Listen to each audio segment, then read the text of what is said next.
Hello, friends. Happy Friday. It's good to see everyone again. We were off last week, but we're back this week. And it's the Friday Conversation, episode 57. I had to look at the title to remember. So we'll hope everyone had a good week. And well, I guess we'll go around the room. Joe, will you kick us off with some introductions? I'm Joe, JCM Berne, and I wrote this book, which I can't frame very easily, and I wrote 2 sequels, which I have over here, and that's the only interesting thing about me. So, I'm sure. What? You can just end the show. 2 minutes in, we're good. We're good. Okay. Thanks, everybody. Mic drop. Yeah. Mic drop. Oh, boy. Chris? And, Mr. Chris? Mr. Chris, well, I'll start off by saying, I think I said this last Friday show or whatever we're on. Joe has the best author picture on Amazon. The best. By far. You can line them up in a row, 50, 60 of them at a time. That'll be it. Anyway, my name's Chris Mohan. I'm a sometimes YouTuber and sometimes on Steve's channel here. And I tried really hard for the past 3 days to grow a beard because I knew the kind of beard game was on this this stream. You can see it's I could have been weeks at this and it would have made no difference. So I tried, guys. Forgive you. Oh, yeah. We'll let you slide this time. And Joseph? Joseph Carrel.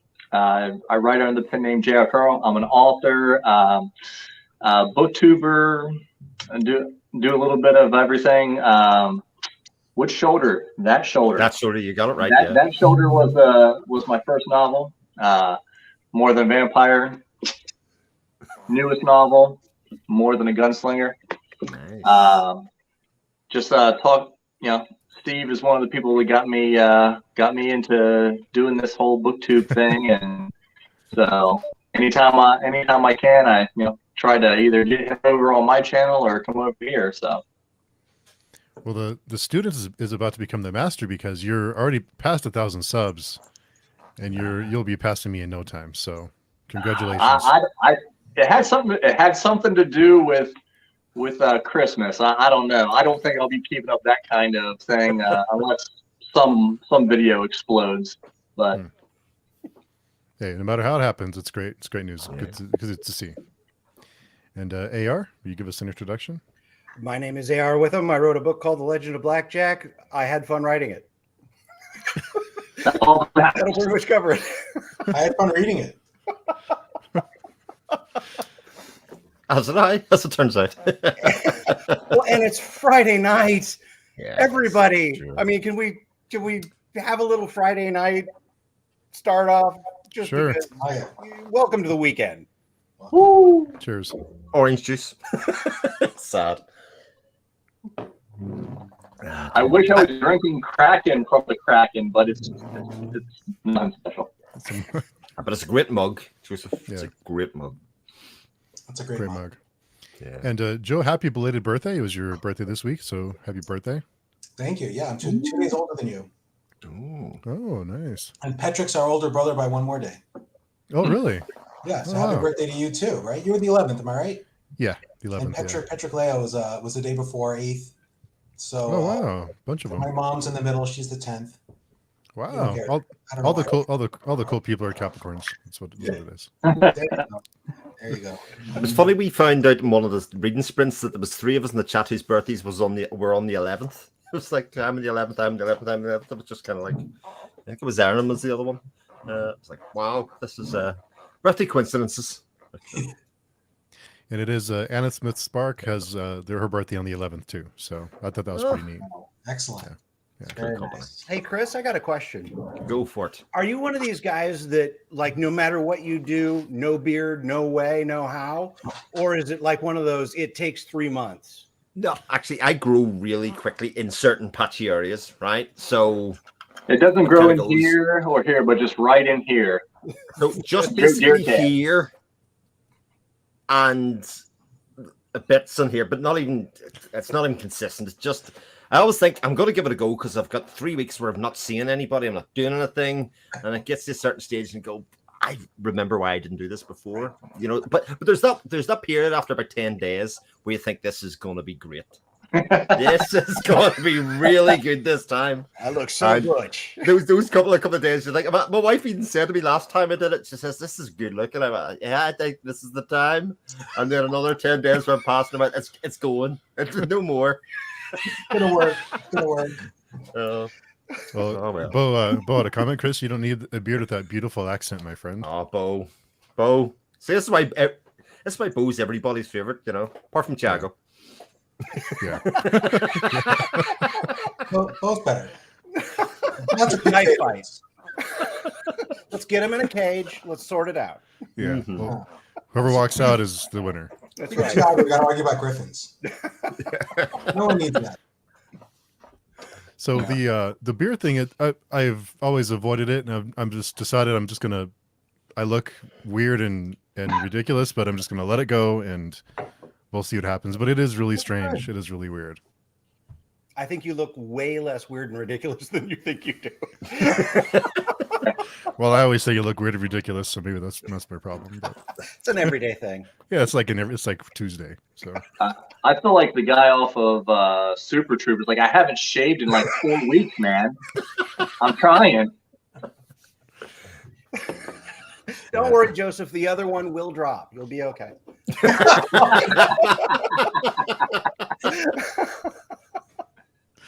Yeah, I forgot I had a ring light. Sorry. this is like a month of not shaving. So Joseph, don't feel bad because it takes a long time.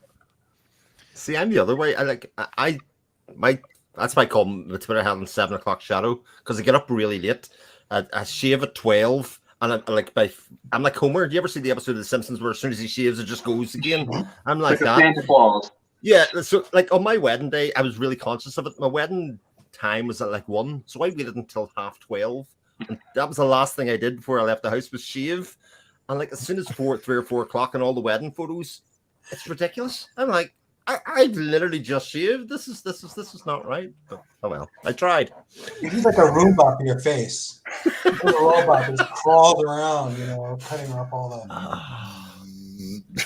I just looked like I didn't care for the evening photos of my wedding. It's like didn't care. It's a good start to a marriage. You were going for the rugged look. I was without the muscles and the but just the beard part. Yeah. For the shadow. Yeah. One old geek. What are the libations, gents? I'm starting out with my Jameson in a better bottle. I was going to say that's not a Jameson bottle. Andy, that's definitely not. Nope. You got to dress them up. You certainly do. It's in the goblet of fire. I've got a Casamigos Reposado, which I don't usually drink a Reposado, but I figured if we're going to drink a lot, I better go with things. I can go with the cheaper stuff. It was a Christmas gift, which I will enjoy. Delmore 12-year. Nice. Oh man, had I known.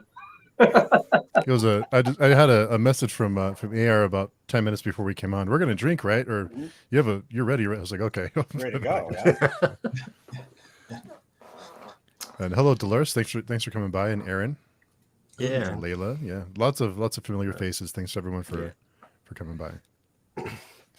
So Joseph, you're working on your 3rd book. How has that process been? Well, I guess technically I am working on the 3rd book.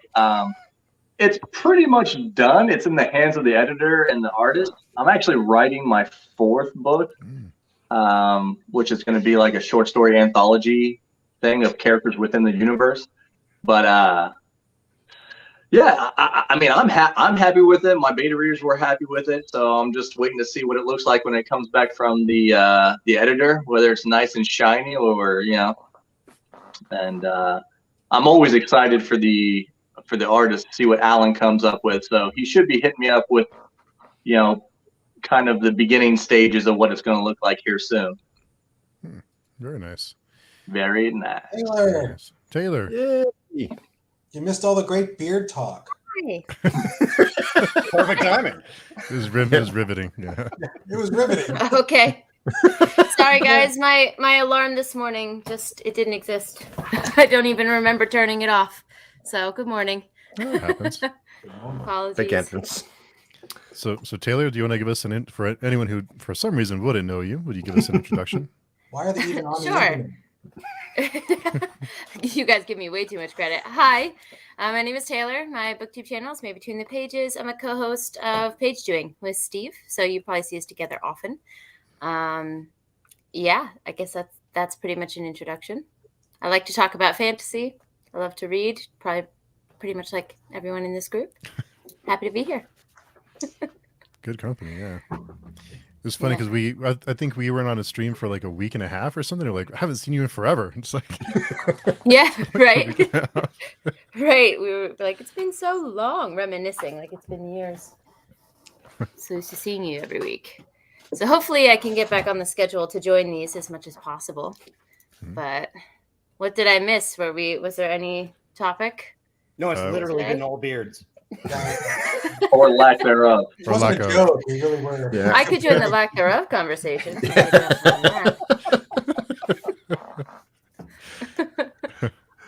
I'll pick my Oh, camp man. later down the line, I think. Dominic had a question. I'm assuming we'll just say this for everyone, for all the authors in the room. Are your books available to purchase digitally? Yes. Yes, they're on Kindle. Mine are on Kindle Unlimited. So if you're a member there, you can just read it straight out. Or my second book just dropped the audio book on it. So if you're an audio reader, you can read the second book because it's a whole different character, different time. It kind of stands alone. And I'm on Kindle and Kindle Unlimited. I'm Amazon exclusive, and you can't skip my first book. You've got to read them all. I'm sorry. It would be lovely otherwise, but no, you got to read them all. you monster. That's it. Set them up for what they've got ahead of them. Just you got to tell I'm them. not making big false promises here. You You're not don't gonna- want to miss a word. You want to make your way through it and savor every morsel. Yeah. I have a free short that's like I think hilarious, but no one else likes it as much as I do. That you can get if you find the link. I tweet it every so often, and you can read that. I don't even ask for your email address. I'm just like, here, take it. just go. Yeah. So I got a question for Dominic. How many times do you run into an author whose books are not available to purchase digitally? It's true.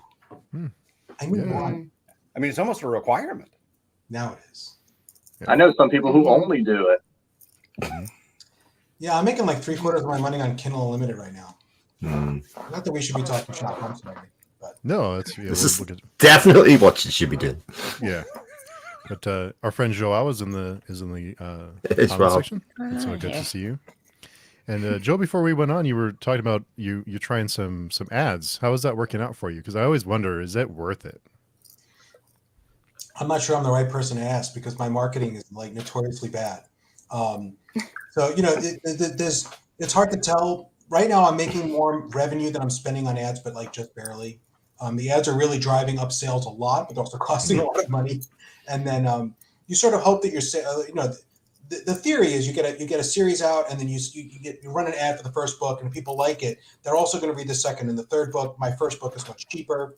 In theory, they're going to pay full price for the second and third. They're going to get hooked. I'm getting a lot of follow through, but the ads are expensive, and since my first book's like $1, if you get it digitally, it's very hard to see. But I'll know more in a couple more. I've only been doing it for like 10 days, and it didn't really pick up until like 3 days ago. All of a sudden, I started setting like personal records. I'm like, can't believe how much I'm selling. I'm like, oh, that's how much I'm spending. Okay, let's not get excited. My wife can remember, and I'm like, no, honey, we're not going out to dinner on this. Not a hot dog stand, right? Okay. I spent dinner. The gross, whatever it is, with before cost. You're seeing the before costs. So no, it's not as good as it looks. But it's kind of exciting. I got to say, like on some level, just having a lot of people reading the book, even if it's not making me any money, it's like super exciting. Because if you get a Kindle, that's what I love about Kindle Unlimited. Someone can buy my book and it can sit on their Kindle for like a year and they don't have to read it. But if I get a KU page read, like someone's actually read the book. Yeah, it's happening. Yeah. Today, I had like Mm. 10 people read an entire book of mine, or one person, well, at least 4, several people read a whole book. That's cool, You're like, oh man, I'm getting hundreds of pages to read. That's freaking sweet. So, like, people are going through it. Yeah. I mean, the 600 pages a book. Mine are right. Like it's individual, but like I get 3,000 page rack. I know what that means. I'm like, this is cool. I feel like that there are these people that they're like my, like I feel a connection with them. With these people I don't know. I don't know who they are. I don't know where they are. I know they're in the U.S. But cool. I got to be honest. I feel like Kindle Unlimited. Everybody likes to gripe and moan about Amazon, and I get it. But Kindle Unlimited is this for indie authors. Are you kidding me? It's like, here, I can try them out for free. They suck. Throw them out. Cool. You didn't lose anything. Next, right? I read 25 books that I never would have touched because of Kindle Unlimited this year. Sure. I didn't finish all of them. You shouldn't. The pages count. The pages count. Pages count. You got me for 100, no matter what. Kindle Unlimited and BookTube are the two sort of sides of the indie revolution that people don't talk about enough. Because if you just go and randomly pick up self-published books based on the title off Amazon, you're going to have a horrible time of it. You're not going to enjoy your life. You're just reading, oh, this one looks good, and I'm going to read. You're not going to want to do that. But between booktubers who are willing to like read them and review them, and then like Kindle Unlimited, where you can try 10, 15 pages and go, no, at no cost other than the time it takes, it's a tremendous advantage. And people, sorry. I definitely agree that Kindle Unlimited makes me more likely to give a book a shot. I'm like, well, why not? So I definitely see all of your points. I wouldn't get rid of it. I need to keep that subscription for sure. So. Yeah. Oh, They somebody. My question is, how addictive are the stats element? That could be me. It's Joe. Right in time. I'm sorry. I got to take this one. It's my agent. It's my agent. Repossessing my house right now. You set that up on purpose. We know it's fine. All right, Joe, you allowed the phone to go off in the middle of the interview, so I'm sorry, but you have to do a shot of Ready Whip. Ready Whip? Did I miss something? Why is the Ready Whip available? I didn't get that memo. No. No, I didn't either. Taylor, you don't have a can of Ready Whip for all your interviews? Why do you have a desk? I could add it. There's room on the side. It's a Steve, what great did you question. make me agree to over here? A new pitch for page chewing. What do I need to prepare? Well, can Well, Ready Whip. I Ready didn't Whip? bring the booze. I didn't bring the whip. What, like, You should have I am called not me, man. prepared. I do feel like some of us are setting up to be punked here or something like that. There was the phone call, went then the Ready Whip. This is all seems very coordinated. It seems very, Set up. it's a setup. Joe and I like each other a lot. I think it was a good meetup. The numbers, Joe. The numbers sound great to keep track of all the numbers, but I would be hitting that refresh button every 20 seconds just to find out how it's doing. That's why I have 3 books out and not 4. That refresh button has been sucking me in. The Discord, the Twitter time. It's not and full-time day job. It's not conducive to writing. It's hard, It's not harder for me than for any other indie. I mean, we're all in the same exact boat. Like, it's very consistent. It's true for traditionally published authors too, right? They're expected to unless you're Brandon Sanderson, you have to maintain a Twitter presence on your own. You're not hiring an assistant to do that unless you're one of the big, very top you guys. So all authors are in the same boat. You're half marketing and half writing. So it's life. It's all good. We do what we can for you guys on BookTube, but yeah, we can only carry so much of it. Right? Absolutely. Yeah. Yeah. True to that. Yeah. The problem with stats is it starts to lead you to question about, I think, decisions that maybe are not important but being important. Like when you release your video, stroke book, whatever it is, a bit like YouTube as well. God, if I release it at 10 o'clock instead of 12 o'clock or January instead of March, I'm almost certain we drive ourselves nuts as a collective with those kind of things, because you've got the stats rather than kind of just right. I'll release it when it's ready or whatever it is, you know. It's terrible too on both sides, being an author and a booktuber, because I was a kid that loved like baseball, football cards, and so I can do percentages and all this stuff in my head, and so I'm always refresh Studio, refresh Amazon. Like, what am I doing? What are we going here? What, like, you know, why is this one performing better than this one? I gotta get in and figure out why. Yeah. Studio's rough. It lets you know when you're not doing well. There's red everywhere. I'm like, just put it in one spot. Do you have to put it in 4 spots? Like, do I need to see red that often? The little down arrows. Maybe down arrows. Yeah. They're all down. Yep. Average watch times below. Taylor's got a YouTube channel. I don't care about the YouTube at all. The thing for us is that we only have a release every 6 months or a year or 2 years. You guys are releasing constantly. So, like, Not me. data anxiety for us is bad. Yeah, Chris is what's going on there. Whatever. I'm having a good time. AR has a booktube channel. He also has one of the greatest booktube videos that there is, where he interviews himself. The AR with him on AR with him. Yes, that is a classic, and it was too short. That needed to be a full hour interview, and it wasn't. It was like 4 minutes, and I was disappointed. Like, the 4 minutes were fantastic. Joe helped me write it, and he knows damn well 3 minutes was all that joke could take. We squeezed that lemon dry, baby. Okay. I played that video for my kids because it was that funny. It was really good. Bo commented, read all of Joe's books. They are fantastic and full of dad jokes. I'm a dad. The best type of joke. Always there for a dad joke. Always. Our friend Aaron is here. I can highly recommend JR's Gunslinger, a fun romp of an adventure. Nice cut. Thank you very much. Check on the post. Nice. Dominic, that's a good point. I just live in a very small town, so the only way to get books is primarily through Kindle. It's just a habit to ask. Yeah, Dominic, I think you're in great stead. I think the rest of your life you're going to have everything you can eat delivered to you digitally. It's silly not to have one. Silly. Yeah. I almost never buy physical books since my first divorce. I didn't have a place to live or bookshelves. It's like, nope, not moving boxes of books anymore. I'm not adding to that. So, you put all your books you want on your Kindle. It doesn't get heavier. I can see Taylor's face as you were talking about moving boxes. I was like, no physical books.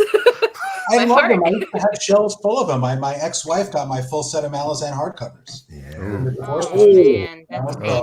you get heartbroken. That's kind of pain. Hey, did she get a hernia when she dragged them out, though? Those things are freaking huge. She got remarried before she left the house. I think her new husband probably helped carry them. So man. It's tragic. Well, I need you to stop talking logic, because eventually these have to move across the world.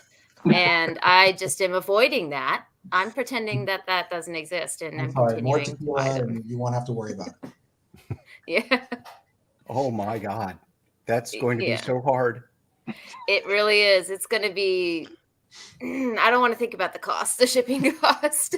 I've been saving bubble wrap for years because I was like, these babies got to get wrapped in like 5 layers. Precious. It'll happen one day. Right. Right. I worry about carrying books from the room next door into here to record. I only carry like 5 or 6 at a time. Oh man, I hate moving. I told my wife when we bought this house, no more moving. Yep. This is it. Mm-hmm. My next house, I plan to die in it. Let moving the books be the kids' problem. Let them figure it out. I don't care. I'll be dead. Kick it down the line, right? They'll figure it out. Yeah, that's what parents are for. Sort of. I used to have that idea that my library or my collection would be inherited, but it's just going to be a heartache for whoever follows. At a certain point, they'll just go, what are we going to do with all of this stuff? I might take 1 or 2 books, but this is a real problem. This is Skip's not even going to do it. You'll be in your hospital bed with like tubes up your nose, and the kids are like, "Can you recycle these like leather-bound hardcovers? Can they just go in recycling?" Break. No. Just like us, at some point, our books will be a burden to our children. I think I'm already nightmare scenario right there. Absolutely not. You know, Taylor, I had 3 of these. You know, Really? the Billy IKEA, you know, triple set. So I had 9, 12 of them full. And then we moved in April and I had to stop. I had to get rid of them. I had to donate them because man, once I got to, I mean, you can't move 45 boxes of books. You kept your trophy. right. I think I kept 45. It was awful. Trophies are Yeah, staying. I'm not looking forward to it. Yeah. I'm probably gonna have to make a trip home, and then each time I go home, I make like 1 suitcase books. I do 2 suitcases, so I'm constantly shifting ones out, so I never get more than these 2 in this country. So security, they'll be I like, have a "What's the book rating?" system, Yeah. but There is some joy to be had in passing them along, though. Like you know, at some point you got to take a look and go, okay, what do I really need to keep, and do I really need to keep these? And being able to donate them it feels nice. Sure. Yeah.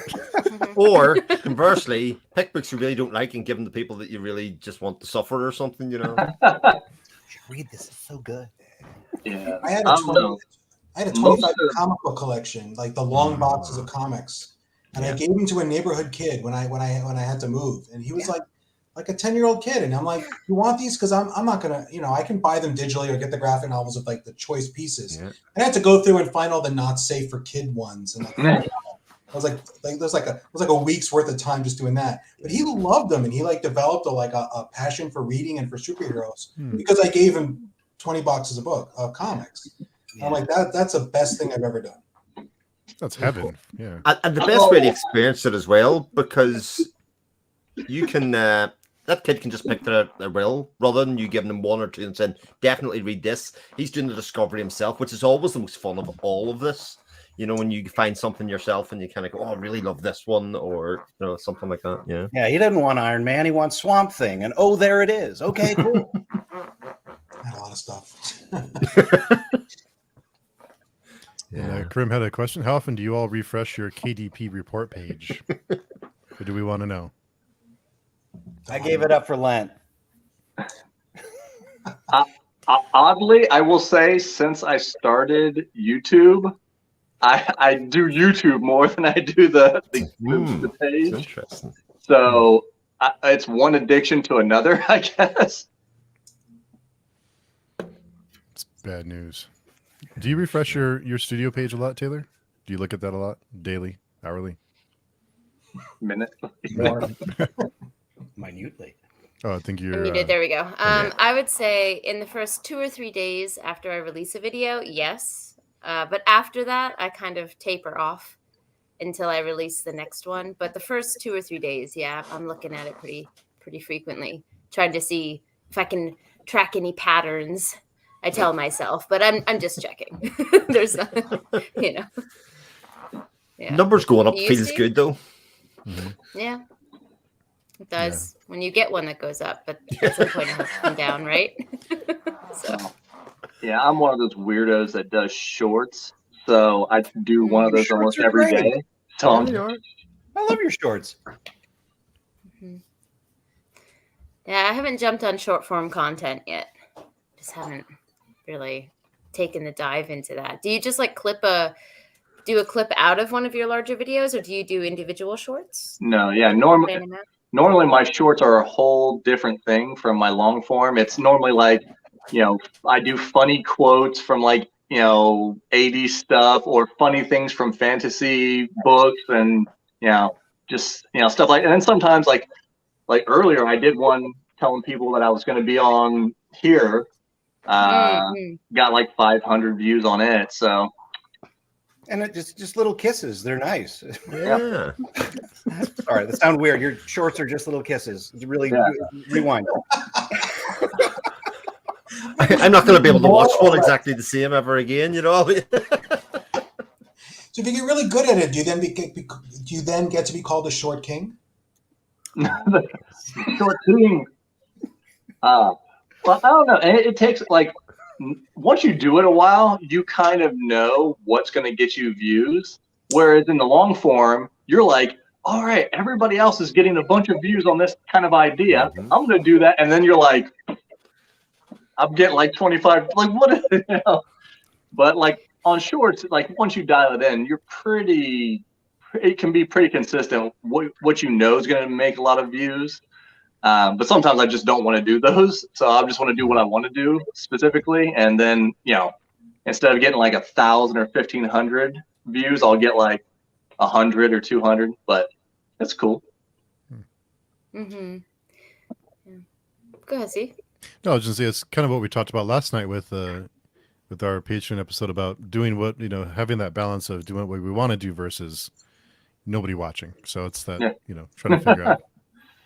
Yes, and negativity always sells, which is always I try to stay away from that as push. much as possible, which may be a reason the numbers aren't so bad. Yeah.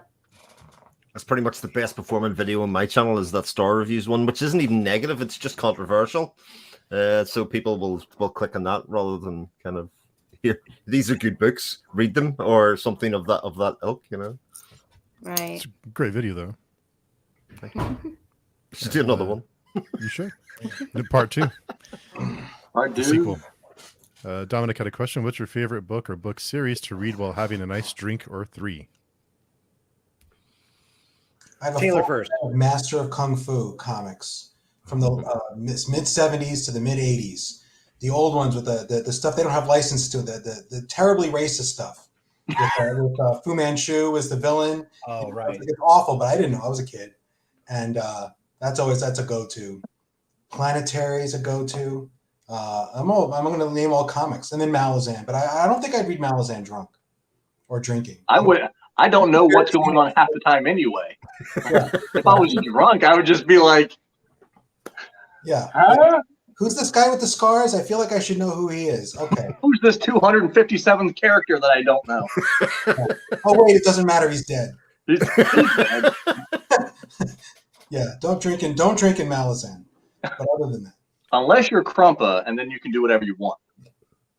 oh, don't get me started on Kruppa. Don't be a hater.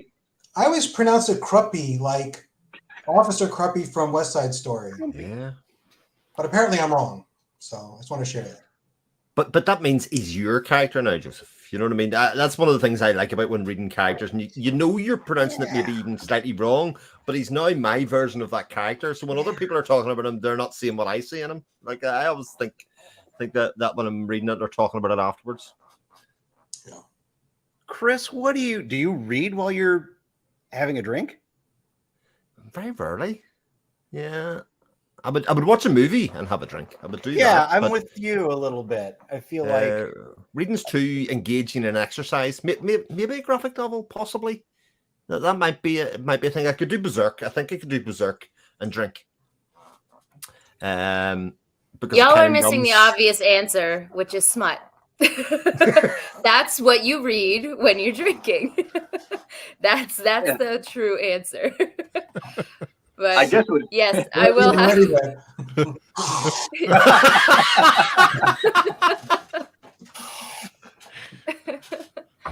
But yes, I will have a drink or 3 while I'm just reading, Sarah J. Maas or something like that. That's fun. Oh my God! I was just about to say you're reading smut. So is that fantasy? So is that what you're reading, Sarah J. Maas? Well, she's the biggest name, but talk about Kindle Unlimited. Take your pick. There are so many. There are so many out there. You make it more different from Berserk than Sarah J. Maas. What are you talking about? They're the exact same. It's so weird. I do these polls on my community tab, and I was doing a kind of because I like data, right? So I was doing this experiment of like who's the most overrated, and I did like 12 different authors over like 5 days, and it came out to be her. But my whole point of it was I'm going to read a book by whoever is the most overrated to kind of see. And I started her book. It's her newest series, Blood and something. Crescent City one, maybe. Yeah, that's what I was thinking. Yeah. And I was about to make a video here in the next couple of days about how I've never, why I don't DNF. I'm close. I'm a glutton for punishment. I am. Like, ask my wife. I'm a glutton for punishment, but I might not make it out of this, this book. She's a good one It's to like pick for 850 pages. Mm-hmm. Mm-hmm. See, I'm definitely from the school of thought that whenever I get the smut scene in a book, I just instantly think my mum's standing over my shoulder watching me read it. Oh, what are you reading, Chris? Well, that's exactly what it sounds like, yeah. As close as I can get on short notice. But the Catholic guilt it just I'm so descends sorry. on me instantly, and it's like, Oh. this is ridiculous. I still go to mom and dad's house, and they start like very light petting, let's say, on the screen. My dad will turn the TV off. Well, it's not even smutty. It wasn't the smutty stuff that's like throwing me off, because I just finished the first Law trilogy, and Joe Abercrombie's got some weird stuff going on in his books. Dude, I just finished the second one 2 days ago, and I was not prepared. I just finished the third one like 3 days ago. Well, I have to do a shout out to Erin's comment here. She says, Katie, Robert, and Chill. If y'all want to have some fun, Katie Robert, she does not no holds barred. So just have to give a shout out to that. Yes. If I stick this into my Google search, is my internet history about to be ruined? I don't think you're at that level, but okay. Anytime that comes up, you just do the meme that says, "I'm a writer. I was doing research." Hands behind your back, Joseph. Yeah.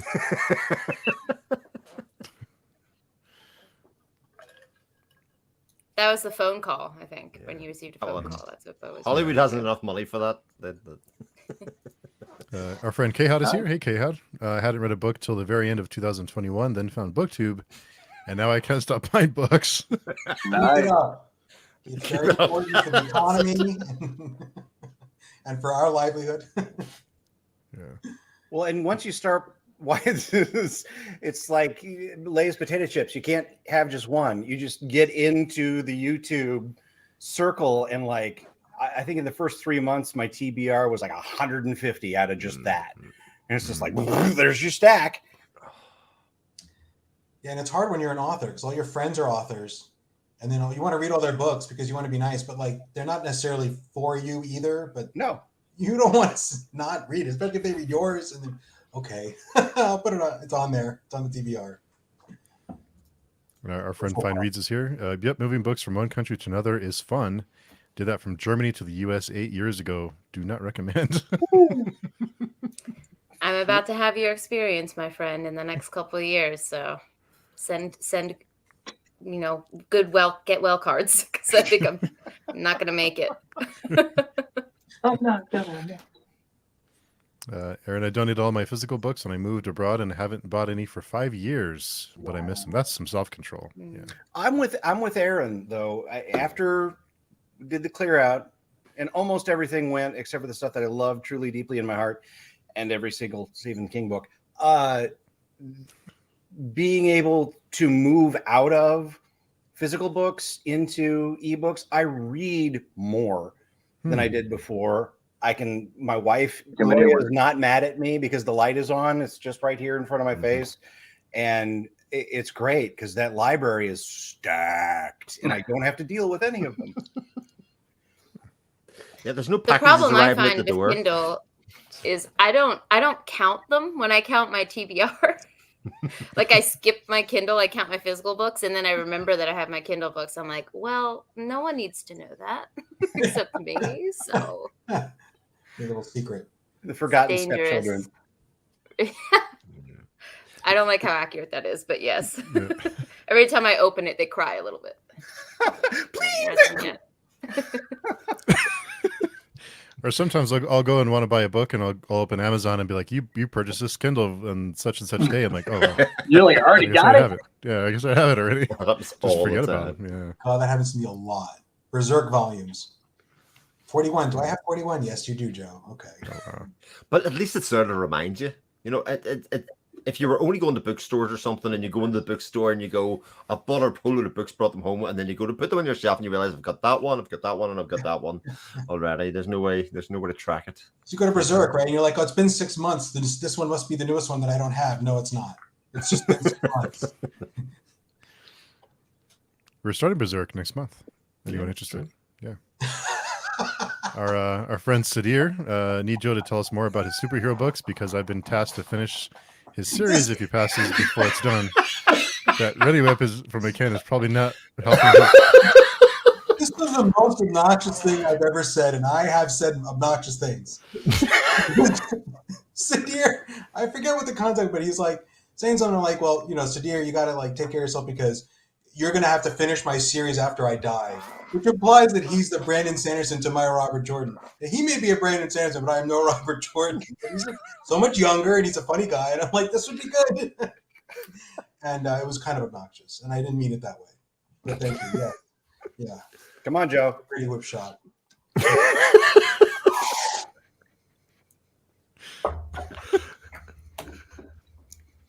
I've witnessed that 3 times now, and I'm still confused. I still don't know what's happening.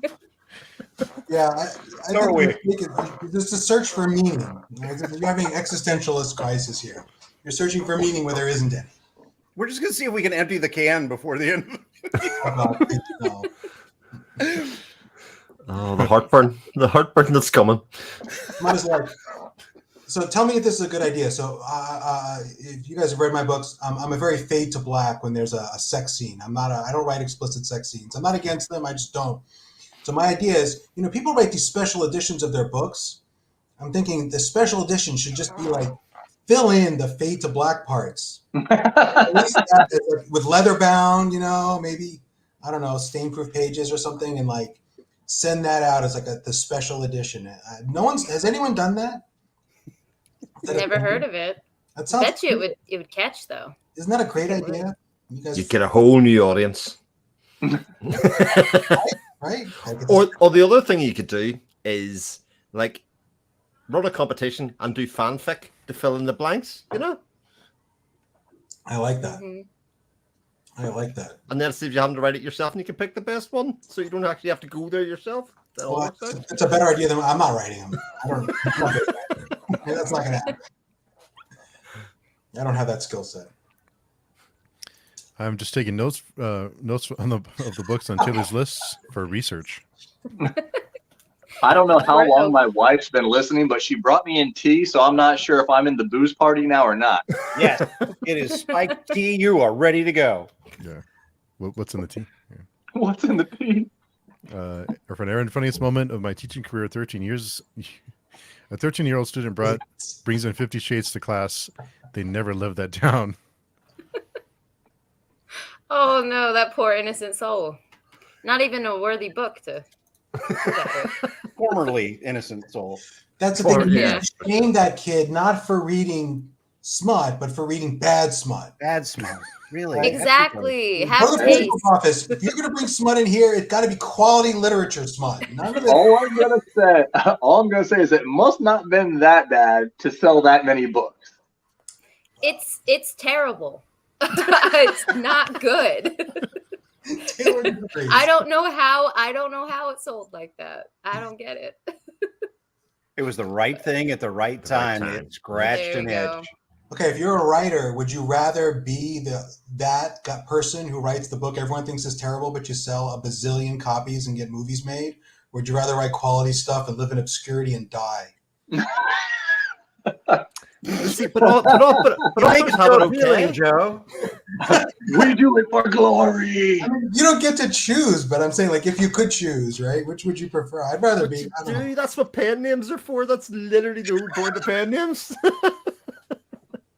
Who would know? My pen name are my actual initials. It really wasn't a good choice. I remember somebody was talking to Jim Butcher at one of the conferences, and they said something about, his sex scene he did in one of his books. And they're like, you ever thought about just writing romance novels? And he goes, I don't know. He goes, but it would be pretty nice to make some of the money they do. And that's Jim Butcher saying that. So He can get their money. I'll take his. Totally good with that. When I was at StokerCon, we had breakfast with another author, and he was saying that he ghostwrites romance books to fund his horror books. Yeah. He makes a lot more money writing romance. He has a certain template he uses. He has a certain format, and he pumps them out, and he earns money and it funds his horror books. They fly off the shelves. Someone's reading them, so Yeah. Oh, You know what else is flying off the shelves? These lit RPG books. They're at the top of every list on Amazon. I'm like, Yeah. man, maybe I need to figure out how to write those. Yeah, it It's sounds a- to me like it's a good self-insert book where you can go on the journey with the character. So I can see why that would really appeal. like Cradle, right? Sorry, I made you Cradle, pause, yeah. Steve, on the eggplant. I made you comment. My bad. That's probably staying up there for the rest of the night. Yeah. It can't come down. But I haven't read not a lit RPG, but if you look at like Cradle, have you guys read Cradle's Cradle? Any Cradle readers here? I read them all this year. Okay, but like Lyndon doesn't have a lot of personality. He like works hard, and that's almost it. But he's a self-insert, right? But the very lack of the personality becomes a feature, not a bug, because you're like, oh, I could be like this guy because he's not particularly smart or clever, whatever. He doesn't have any characteristics where you go, well, that's not me. He just works hard, and we all think we could work hard if we had a reason, even if we're wrong. That's what I was going to say. Most of us are wrong, but we believe that. I do, and I'm Mhm. probably wrong, but it's a thing you're doing. It's a technique. It's a good technique. I mean, it's a helpful one. Well, that's his. Yeah, you're right. That's his whole thing throughout the whole book is I'm not naturally as talented as everybody. I don't have the money that everybody else has in this book. I don't have the connections, but I can outwork every single one of you. And that's Lyndon. Who doesn't feel in their heart that they could be that guy or woman, right? Who doesn't think, oh, I'm sure even rich people, like, I don't have the advantages of my richer friends, went to school with or whatever, or the more, the guy who makes the varsity, whatever team has the more talented teammate. They all think, oh, if I had that guy's talent, but no, but they love this. We love the scenario where just a little extra work, and you can, even though real world's not like that, but it's a good story. And part of the great thing about fantasy is the escapism. And if I can escape into that character, and it's like the evolved version of a choose your own adventure book. Mhm. It's just like, here, you're leveling up, you've got more hit points, you conquered the thing, you move on to the next thing, and you build and you build. It's wonderful wish fulfillment. Yeah, Yeah, all you gotta do is- I could rant all day about that's what books should be about. That's what fantasy is supposed to be about. It is about, escapism and not crushing you still into the real world. I will listen to you rant about that for days. Go. No shorts here. I probably shouldn't because it'll end up taking us off the rails here. But certain Rails? certain books and certain people talk about certain books, and I'm just like, this book isn't fun. Like, this book isn't really entertaining. I don't want to read a fantasy book to learn. I don't want to read I really don't want to read a fantasy book about like modern politics. Like, I just want to go somewhere else. Take me into your world for hours, and I can escape reality. Amen. Is it that fantasy should be that, or needs to be that, or is it that it can be? Like I'm not writing books that are going to put you through the ringer and help you confront your childhood abuse, right? That's not what I write either. But I see a value in that. I'm not writing it. I'm not reading it, but other people get value from those kinds of stories. They feel like they can confront the darkness that they feel in the world, and it makes them feel better afterwards, or feel like they've learned something. And I'm not going to say that fantasy shouldn't do that.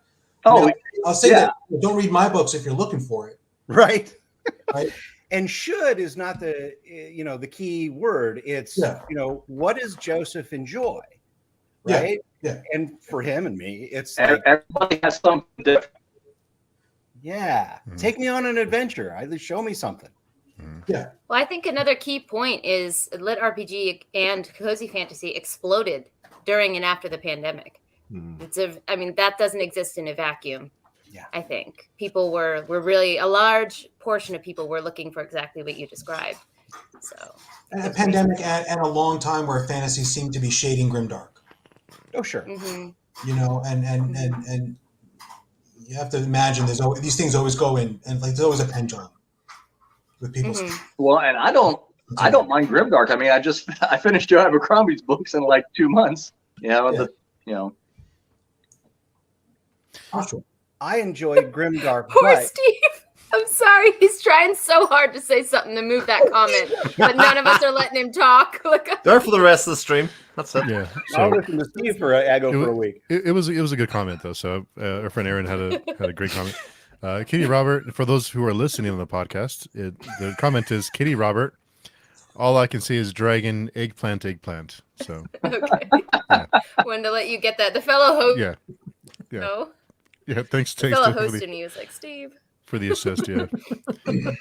Uh, Oh, sorry. Continue. Where were we? What were we talking about? The floor is yours. All fantasy should be escapist. That's what. Oh we're yeah, saying. yeah. No. But I think the variety is what makes books great, right? Isn't it? Because I can read 3 of exactly the same type of book and then go, right, enough, please. Let's go for something different. Let's escape into a different type of world, or let's go to skip to another world where it's different stakes are at or whatever. You know, for me, it's the variety that makes this hobby that we have last so long. You know, that it gives it such legs. So you need a palate cleanser after Berserk. Not necessarily palate cleanser, but I can read the same type of story, but in a different form. For instance, you know, I can read that in novelization form, or I can do something else, and I can, you know, read 6 of that type of book in a row, and then go, I'm gonna read something else, you know. And because we have these big, massive digital TBRs, physical TBRs, we can kind of go. There's never no shortage of options. variety is the spice of life. Yeah, for sure.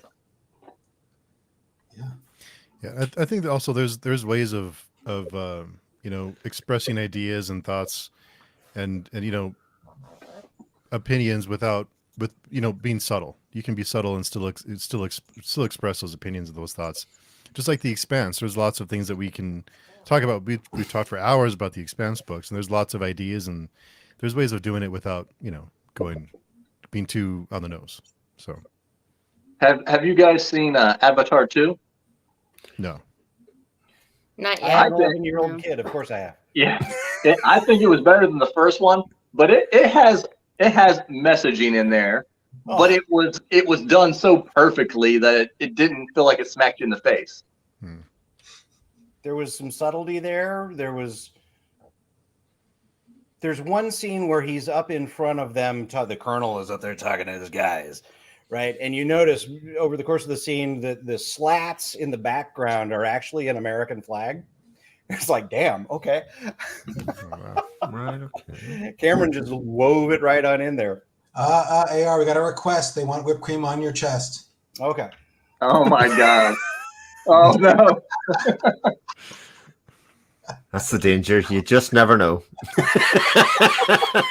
Willie? Won't he?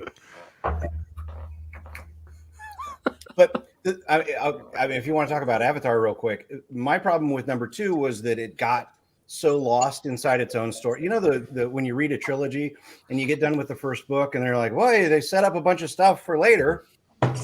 Like Avatar really felt like, okay, there's at least 40 minutes in this movie that's for later, right? And you're playing with a family dynamic of 6 different people plus the foster kid, and it's like it's a lot to rent. That's a lot to rent. Yeah, a lot of storylines. Yeah, it's like, here, invest in this character, invest in this character, invest. Oh, by the way, mom and dad aren't in it, right? And so they got to set. They spent a lot of time with setup. And I get it. I just don't know that I wanted to be there for 3 hours of it. That's what's so tricky about writing a series, right? You have to raise questions and you have to answer them, and you have to do it at a rate where the person feels satisfied that they believe you're going to answer their questions. You don't want to go into lost, right? You want to raise questions, but you got to leave enough open at the end that they feel like they want to read the next book, but they don't feel crushed by like, well, what am I supposed to do now? I don't know what's going on. And that's such a hard road to hoe. For me, it's like I'm writing a very long series, so it's like even trickier. It's like I got to leave. I have to have you finish book 2 thinking, I want to see what book 12 has to tell me. but still make you feel satisfied by book 2, which is that's what's fun about it. But that's I almost want to say it's like a mathematical ratio. I don't know what the ratio is, like questions raised to answered. I feel like you have to raise 3, answer 2, and at the end of the book, you've got to answer 3 and raise 2 in the second half, something like that. It's going to be something like that. But then there's series that do none of that for large parts of them. So JR's been reading Dresden. Dresden for, I would say, certainly 3 books, but I would say even like 8, 9 are very much Monster of the Week kind of books. Very, very much so. I'm so glad you brought that up because I don't want to keep bringing Dresden up, but he does it perfectly. Yeah, and it's only the more you get invested in series, like much longer in the series, that you kind of go, oh, and now I'm here for the overarching stuff. There's Hollywood again. Joe, pick up the phone. They're not giving up. Give us the rights. They want you on Steve Talks Books now. It's not my house.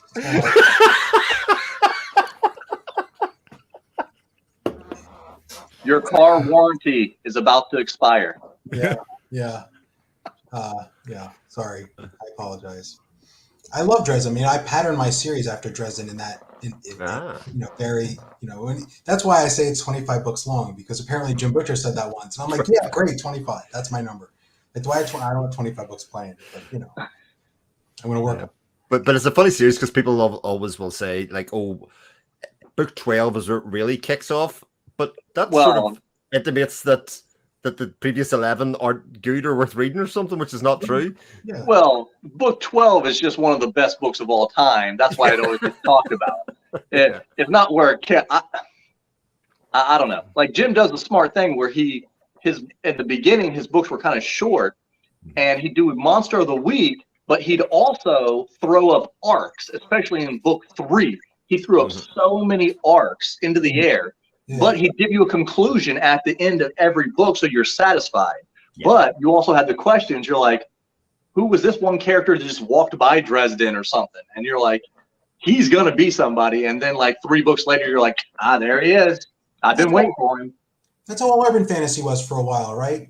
Early 2000s, right? Like Laurel Hamilton was doing the same thing. And I don't know if we're allowed to say her name if we're talking about, we had the porn conversation. Anyone here read Laurel Hamilton? Am I aging myself? But all the urban fantasy was doing that, right? Like standalones that told an arc and introduced characters that would repeat. He wasn't doing anything new. It was just Bruss did it with Jarrig back in the 80s. Steve, did I embarrass you with Laurel Hamilton? No, it's just I just imagine someone who just popped in to watch or listen, and they're like, they just hear you say, "We had the porn conversation." Like, who are these people? We're talking about beards, and then ads on Kindle, and then porn. Like, I'll take the fall for that. That was my fault. I brought that up, but you didn't bring up beards. It's fine. So somebody's just browsing YouTube, going, "Steve Talks Books. This might be interesting." Oh no! Those books. Right? Okay. Like, why'd you get subscribership drop? Like Joe, you're not coming back. I'm not Joe. I'm hitting the refresh button on the studio right now, just watching it go. I'm sorry, not porn. The other way, you'll have the sound effect in the background. I think this is now weird to bring up, backed up by what we just talked about, but another genre that does do that, wrapping up an arc and then having the overarching one as well, is middle grade. It does that so well. And that's why those books are like candy. I use them as, what's the word I'm looking for? Palate cleansers between larger fantasy books. So you're onto something. Everyone's onto something with that. Well, and they scratch that itch of nice, fast-paced adventure. Give me something, off we go. Right? There's no messing around. They're not spending an extra 150 pages telling you about the history. But we're also being told right now not to write them. Like if you go to the conventional wisdom for an indie author, you're being told you got to have a completed series because people won't read it until it's completed. So you got to have your trilogy or your pentalogy and release it as fast as you can, and then you market it, and that's how you make money. You don't have this open-ended stuff because people won't start until it's finished. And I'm like, Jim Butcher figured it out. Why can't I? Because I'm an idiot. That sentence should never be uttered by a person, but you know. But the market is telling us not to do that. I think they're a little right and a little wrong, like, because I think a lot of these series start taking off, and again, I cross my fingers. I hope, you know, these series really start taking off once you have like 3 and 4 books, you know, in the series where people can kind of come in, and they don't and since you're an unknown, you know, a lot of times they won't give you if you're a big author already, you kind of get the benefit of the doubt, where it's like, okay, I'll wait a year because I know he's good, you know. Where this person, especially if you do write like shorter books, you know, people are going to want to kind of chop through them and be like, okay, I'll stick with this guy now, or this girl, or, you know. So I think they're kind of right, kind of wrong. I think people will go for open-ended series, but they might not start them until you have a handful in the bag for them to start devouring. I hope you're right. Hopefully. I mean, you're on it. So I've never really understood that scenario, I have to say, of not starting series that aren't finished. It's not me. Like, to me, the discovery and the wait is the bit that I really like in it. You know, if it doesn't end, I get more frustrated at TV series that do it, because they are often written with that intention, you know, of an arc of one series leading to 5. And actually, if they don't finish them, then you're really missing out. But a lot of the books that we're reading here have finite ends and promise of more. And obviously you want more, but the books themselves are usually very enjoyable in their own right, you know. And at least with a self-pubbed indie book, if the person wants to finish it, they can. No one's going to stop me from releasing 25 books. I mean, I can make more money, and I can release my 25 books. Like J. Michael Straczynski couldn't just film B5 out of his pocket. That's right. You know, he didn't have whatever $22 million to just do that. No, none of us do. So, you know, you can trust me. But someone, you know, someone who picked up my first book, like, they didn't know if I was going to just quit. Be like, well, that was fun to try, but now I'm going to go back to my day job and my 4 kids. But it's all right. Sadir's got you. He's got your back. Sadir is actually planning your murder, so it's all going to work out. I'm pretty sure if anyone was going to benefit, it'd be me. If I could take over the crew, I'd financially be better for my career than taking over the Hybrid Helix. He's a nice guy. Well, unfortunately, guys, I came late, but I got to leave early because I have work, Well, so then I I'm have to going head to- out. But I yeah, was really only here to talk to you. yeah, it was Yeah, we're great to done. talk Bye. to you guys, Party's over. Andy, come on. as it should be. No. Here's to you. No, it's great to talk to you guys. Yeah, I'll be popping in on Friday Conversations You're often, on. so I'm sure I'll see you guys soon. All right, Yeah. Taylor. Have a good day. Bye. Have a good day, Taylor. Taylor. All the best. I see you. If Joe, I have one real Behind quick. your back. You asked an interesting question this week that got a lot of traction. Yeah. And I honestly would be interested in seeing what everybody has to say about it. Would you mind? Oh, Yeah. I don't. Yeah, this comment actually made me remember that. Yeah. I got 170,000 views on Twitter the last time I checked. Wow. And then I had to mute it because I was like, I don't care about these answers anymore. That sounds terrible. At some point, they were repetitive, you know, which is fine. Yeah, you know, yeah, people were, you know, 170,000 views was crazy. But so okay, just quick background. Like, I mean, there was just a comment on the screen. Someone said if they don't end up with traumatized, they don't care, they don't want to read it. Totally valid. I have zero. If you need to be traumatized by a book to make it worth your time, I have no problem with that. That's a completely valid way to experience reading and books. I'm not arguing that you shouldn't feel that way, but that's not what I write. My books are going to traumatize you at most. Just the bare minimum I need to tell the story and draw you into the conclusion, right? That's what I write, and that's what I like to read personally. So my question was sort of like, why are people attracted to the darkness in books? Like, why do people like books where the setting is terrible, the events are generally terrible, and the people are generally terrible? Because there are people who like books where awful things happen to awful people with an awful concept, you know. And I wrote why grimdark as my sort of concluding statement. I didn't really mean that has to be your definition of grimdark. I'm not trying to define grimdark for anybody. That's not the point, right? That's not what I'm getting. Nobody wants to go around that merry-go-round again. But there are certainly people writing books where dark things happen to dark people, where the world is terrible, and it just stays that way.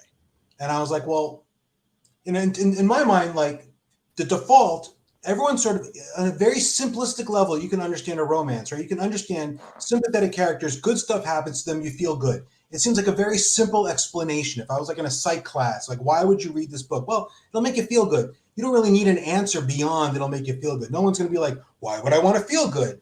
Like, that's not a question. So why would you want to feel bad? And I'm not saying that to say you shouldn't want to feel bad or that it's wrong. Plenty of people clearly get value out of it, but that was my question. Why would you read a book where terrible things happen to terrible people?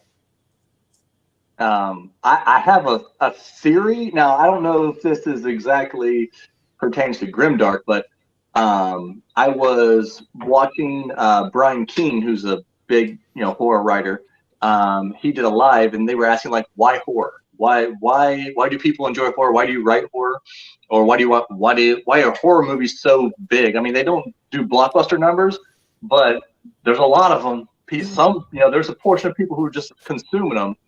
And I mean, maybe I'm just off the top of my head, and maybe it's a dumb thing, but I think maybe our lives have become very bland and very padded walls around us, and there's something inside of us, deep in our brains that wants to go back to the I'm scared, like I'm scared of something, something jumped out and that was scary, but it kind of felt good, more of a primal thing maybe, but I don't know. That to experience things you wouldn't otherwise experience in your normal life. Yeah. I don't want to put words in your mouth, but is that kind of what you're getting at? Yeah. Okay. I'll buy that. I like Chris? I have a couple of thoughts on it. I mean, horror in its own right, I think, is a genre that I think is misunderstood. I think horror is a fun and playful thing for an awful lot of times, especially in movie making. You get to have more fun and playfulness in the horror genre than you do necessarily in many other ones. So you get to push the boundaries of what is acceptable taste for all that stuff, because you can surprise people. Although I would say your books would challenge that insofar as that you can have fun without having the depths of character and the thing, you can still have a playful world there otherwise. The other part of it is, I think, certainly for me, when I read things that are really dark, like and go that, what you're really hoping, like for all the depths that you plunder and you get to the bottom, that it's the redemption you're looking for at the end. So that the rise from the depths is even further, so that somebody overcomes all. It's not really the depths that I enjoy reading. It's the journey from there up is the bit that I love. It's a very video game kind of idea, the fact that I'll reach up and I'll win it out at the end, and you think about, like we're reading Game of Thrones and we're just finishing Game of Thrones. Like, you want redemption for those characters that all the bad stuff really happened to, and the characters that did the bad stuff, you want them to die really horrible deaths to pay for the things that they've done. So it's about that journey. I think that bounce back is, for me, is why it's enjoyable. I love that. Steve? Mm-hmm. Well, I think for horror, I think it's almost like riding a roller coaster, because you have that adrenaline rush, you have that high that you don't normally get. Horror movies don't make a whole lot of money, but they don't cost a whole lot of money, so they actually make really good profit, because you can make a horror movie for $20 million and they can make $200 million, and Blumhouse is making money hand over fist with a lot of the Saw movies. Yeah. $5 million a pop. Yeah, make a lot and Paranormal Activity. I mean, those movies are terrible, but they make a lot of money. So anyway, we won't go down that road. But as far as dark fantasy goes, I agree with Chris about. I like to see how the characters overcome, and how they get out of these terrible situations, how they redeem themselves, what they can do. That's in some ways inspirational of your own life, when you can get out from the bottom and drag yourself up, and find a way to overcome and to persevere. When everything else is black, and you somehow make it out into the light, and you crawl out, and you have that moment of, well, I made it through. That's what I love about those kind of stories. That someone has to, overcome and find a way. Yeah, that's perfectly said. I mean, that's what I like to read, and that's kind of the way I write. I mean, I don't think my stories are grimdark, but I know this term gets thrown around all the time now, especially with a lot of big comic book channels popping up. I don't like Mary Sue's. I don't like people who can just come in and just waylace to everybody, and they're perfect at everything. I like my characters. Another reason, Dresden Files, but we'll throw that out there. But I love characters to lose and come back and win. Rocky. It just shows you, like, it also builds credibility to the villain, because it's like, okay, you've already shown that your hero can't beat them at the beginning, so how are they going to progress through the story and figure out a way to defeat this person who beat them earlier? And I just love that. I agree 100%, but you can have the try-fail cycle happening without it being like super grim. Yeah. Like I said, I don't think mine are grimdark. They're dark fantasy for sure. Yeah. But I agree with you 100% that try-fail cycle is a super important driver of storytelling. Yeah, I think so. You can also do it without it going too dark, right? You can have a light failure. Oh, I got beaten up and I got to go home and rest now. Like, as opposed to I got beaten up and my kids were slaughtered and my wife was raped and also tortured to death, and like you can have these smaller fail but people will sometimes prefer that you go darker. Yeah, but there's limits to, you can tell when someone's doing it just to be dark and to just do it. And there's times when it serves a story and times when it doesn't. You can tell when it's just, okay, you're just trying to shock people. But isn't that what life is overcoming? I mean, over and over again. And you set the stakes really high, and you know if they fail, this is what their fate is. So that's another thing is, and for all of us, I mean, in some way, it's just continually overcoming and getting knocked on the dirt and picking yourself back up and finding a way to make it work. And to have drinks with you fine people on a Friday night. That's right. I'll drink to that. Yeah. But I got a lot of interesting answers. And people said what you guys were saying. I got a lot of answers. They covered everything.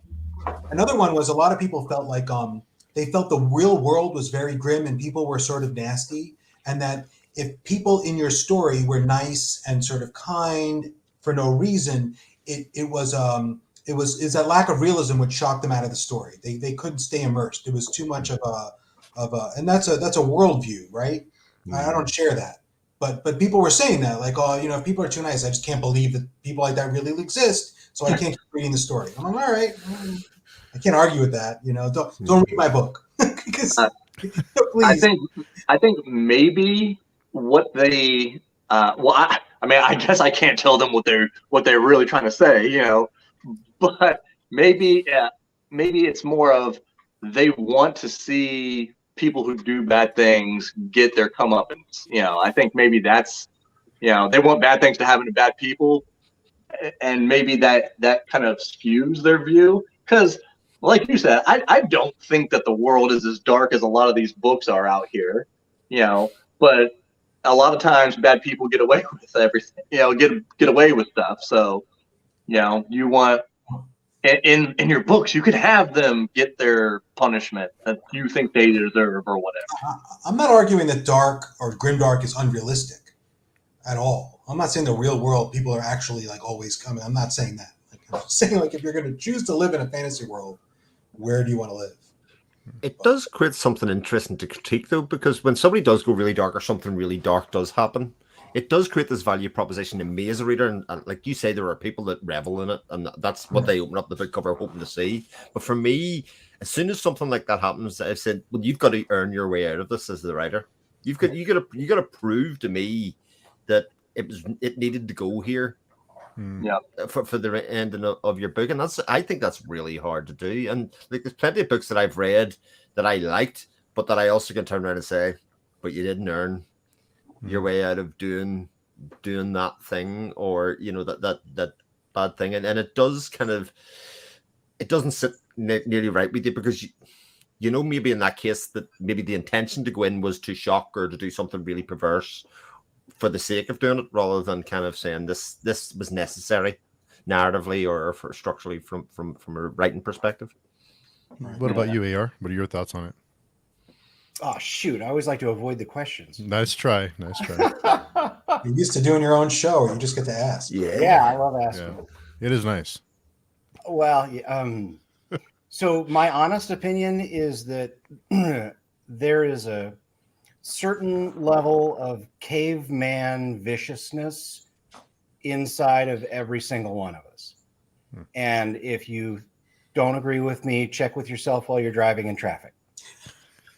And there is a huge, we do not get to express that. That is criminal behavior. And yet the animal brain is there and it never gets a chance to get let out. And so when you read these dark, oh my God, somebody said, oh, how bad can the bad guys get? It's kind of like asking yourself, how bad can I get? Right. And being able to go through that exercise of exploring those emotions from a safe distance is incredibly cathartic. And you get to leak out that's like literature, leak this poison out of you and get to experience it vicariously and have it be something that doesn't affect your life, that you don't do, but you get to feel those emotions and just get to feed the evil wolf living inside of you for a little bit. And then you get the release, like what Chris and Joseph were talking about, where the ascent comes. And I'm not the bad guy. I haven't done any of these terrible things. In fact, I've overcome them. And so that makes my good wolf inside stronger. And I think that there's a huge emotional satisfaction from stories is the whole reason I'm there.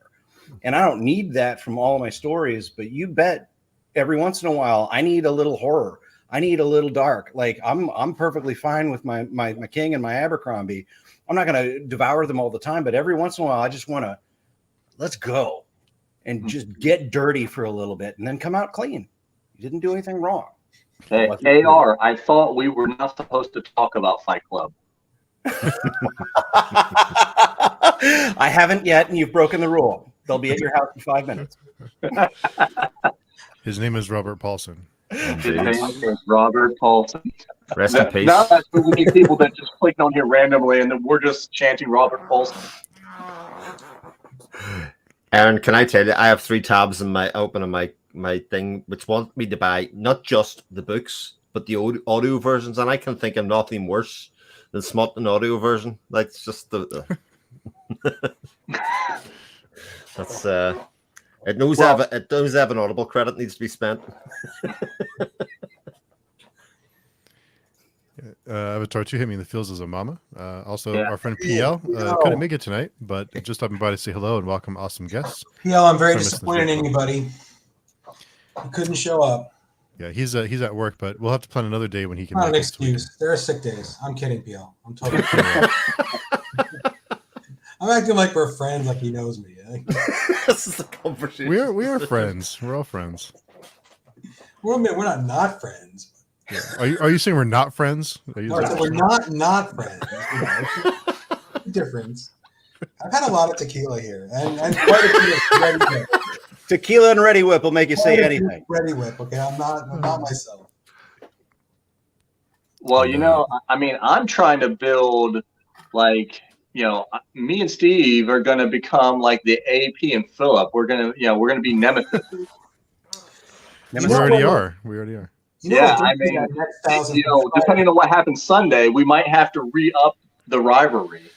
Yeah, we'll have to. Yeah, for those who don't know, who aren't familiar, so Joseph and I had a bet for the Bills and Bengals game. Joseph is a Bengals fan, and I'm a big Bills fan. And unfortunately, the terrible injury happened during that game, and it wasn't able to finish. But our bet was that whoever the loser was, we would wear a shirt or a hat of the opposite team as like a punishment. So that was a bet. So instead, we donated to Damar Hamlin's charity, to make it a to try and make something positive out of the whole really terrible situation. Thankfully, he's doing better now. He's released back to Buffalo. But so if the Bills and Bengals meet in the playoffs, that might be ugly. I don't know. It was in Rich Stadium when the Bills won the division for the first time in the 80s.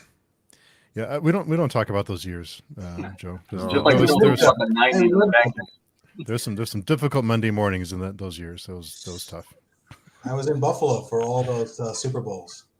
When our kids had they went to the Science Olympiad tournament in Buffalo. We were in Ithaca, New York. We stopped in Buffalo and we went to this pizza place. It's supposedly great pizza. So we stopped. I forget the name of it off the top of my head, but Daryl Talley was there with his wife, and I was too chicken to say hello to him, and I should have.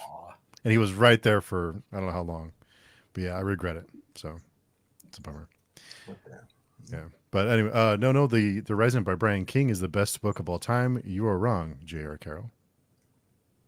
City of the Dead, the second book in the, it's better in my opinion, but yeah, it's good. Is this just because you don't want to be seen to be wholly agreeing, but just slightly agreeing, so that there's just enough tension in the house, JR? I told you I'm a glutton for punishment. Here's your thing, Dark.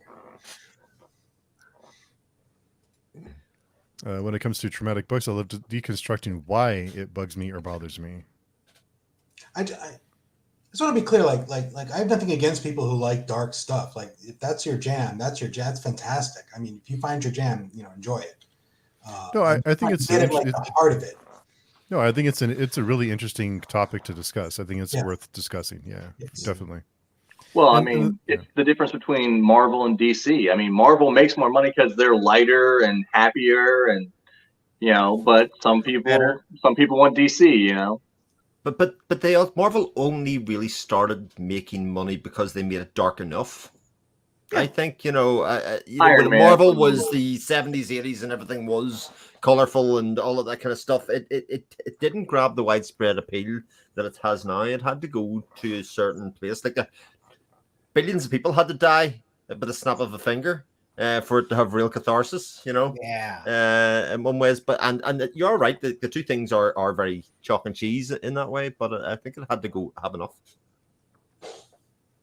Mm-hmm. Our friend Dolores is here. Hey, Dolores, to understand the darkness that lies in some people's hearts. It's almost like I kind of compare it to why people love true crime. A lot of people are addicted to true crime.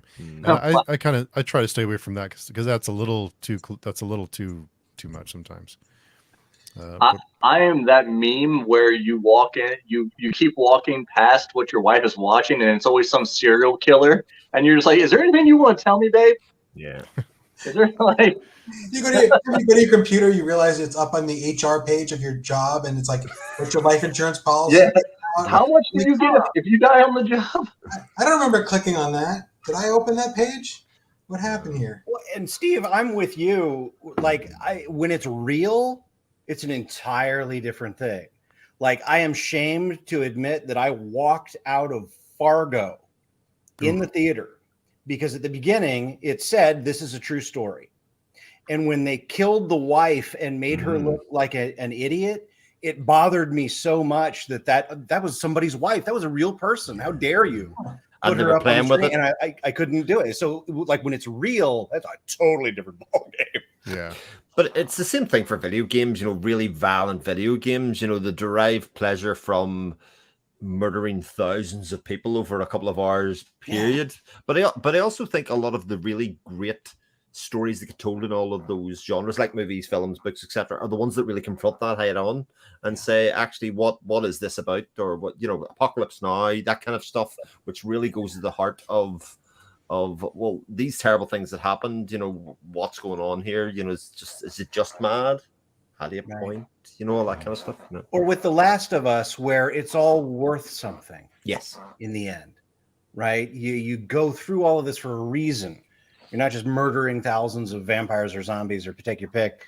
You're doing it for something. And that's when they stick the dismount like that. It's perfect. And Brandy had a comment from the other room. Books are a safe space to explore darkness and dark topics because it's not real. This is why I like horror and grimdark. A lot of people said that on the Twitter feed, on the Twitter thread, right? That it gives them a chance to sort of explore feelings in a safe space. Because, as opposed to, really experiencing dark things, you read about them in, you almost, oh, jeez. That's based on a true story. Andy would have walked out. Aaron would have walked out of that one. Why did she stop at almost? So how did you almost get punched, GR? You have to share now. Yes, please. Well, okay. it's because I'm a romantic. Okay, so I leave early in the morning to go to work, and I always give my wife a kiss in the morning. And she's normally asleep, and that for some reason the other day, she's like, "I was like, go back to sleep. You didn't see any of this."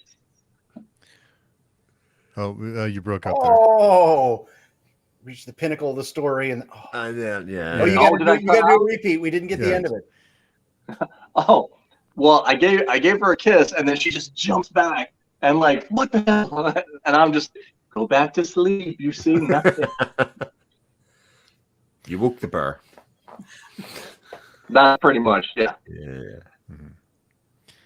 Dolores Redemption. Think of Darth Vader and his turnaround from the dark side.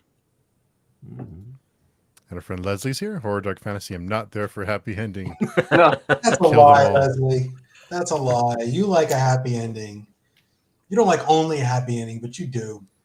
I know she loved. What was that book? The Jeez, I'll have to think of it. Sorry, I'm having a brain You fart. like mine.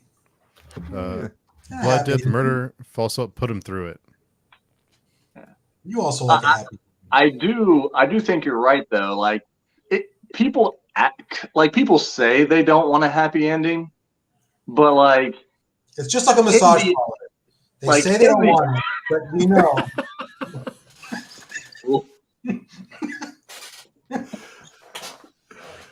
Oh gosh. Sorry. I set that one up for you, knocked it right out of the park. Thank you so much. Made my day. That was an LU. Yeah. Oh my Everybody's slammed. Well- Yeah. But like, Chris and Steve were saying, like, you can tell when people are doing stuff purely for shock value, and there's like, oh, the bad guy, he kicked the dog and killed it, and like, and that's been my, again, I don't want to pick on Sarah J. Maas, but like as soon as I started reading this book, it was super just edgelord. Being an edgelord and like, I do all the drugs. I want to sleep. I kill anyone who looks that wrong. Okay, all right, you're cool. I guess.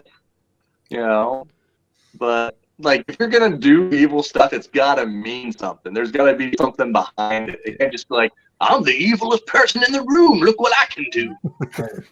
My pet peeve with writing is there was some I forget what book it is. It's like 30 years old, right? There's a science fiction book and it was a political drama, right? So there's two different political sides, and you could sort of see how but one side, like, they would have like these very abusive sexual encounters, like the top, right? They really really terrible stuff they would do to women, and that's like, I'm like, oh, they just don't have any better way to show me who the bad guys are.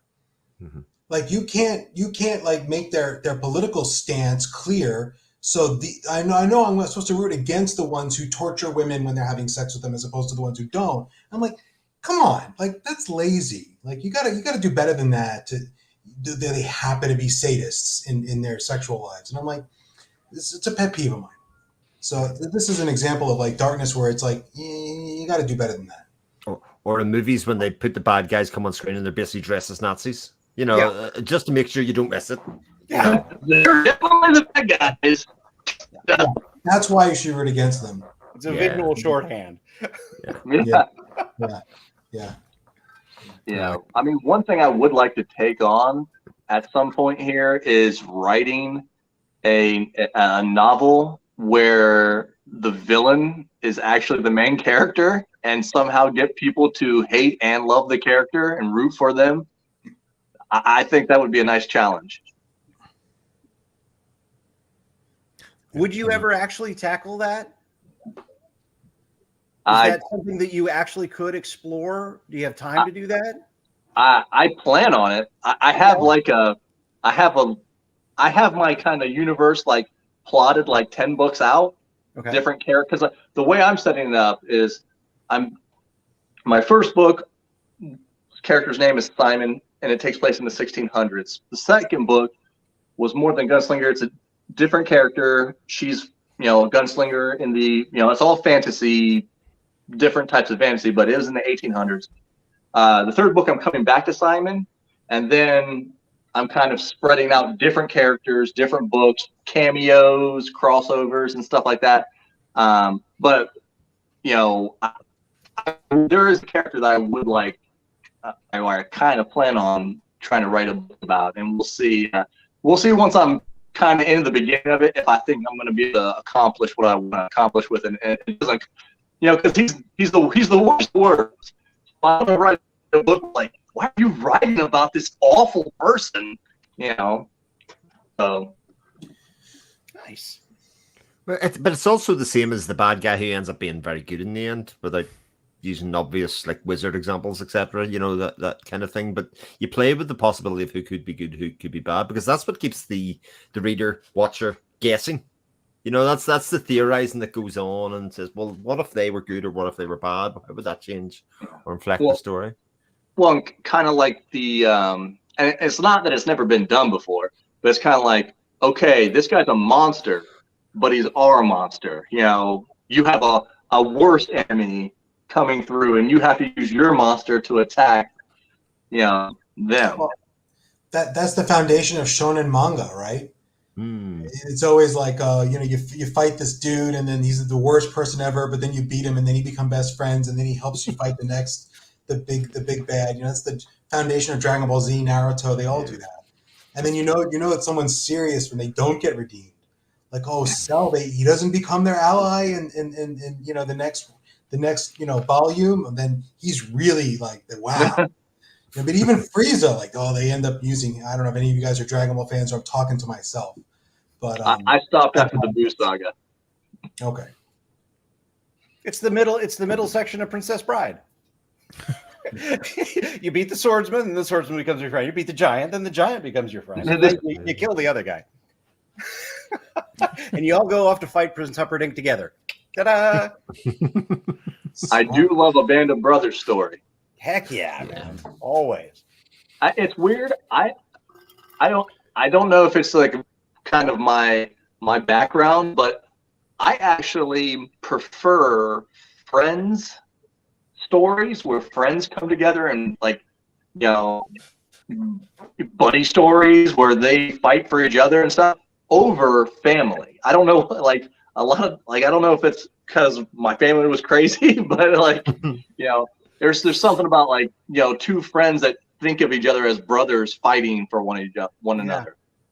Found family, right? That is. Yeah. Well, and found family can be so much more satisfying than real family, because real family comes with responsibilities and prior relationships and jockeying for position between siblings. Like, there's all this kind of stuff that goes on. Whereas with found family, it's awesome because you get the whole relationship in a nutshell. It's like, I meet you, I've got whatever opinion that is, but the relationship is earned during the story while we're watching. You do this, so I do this, and then that makes you do this.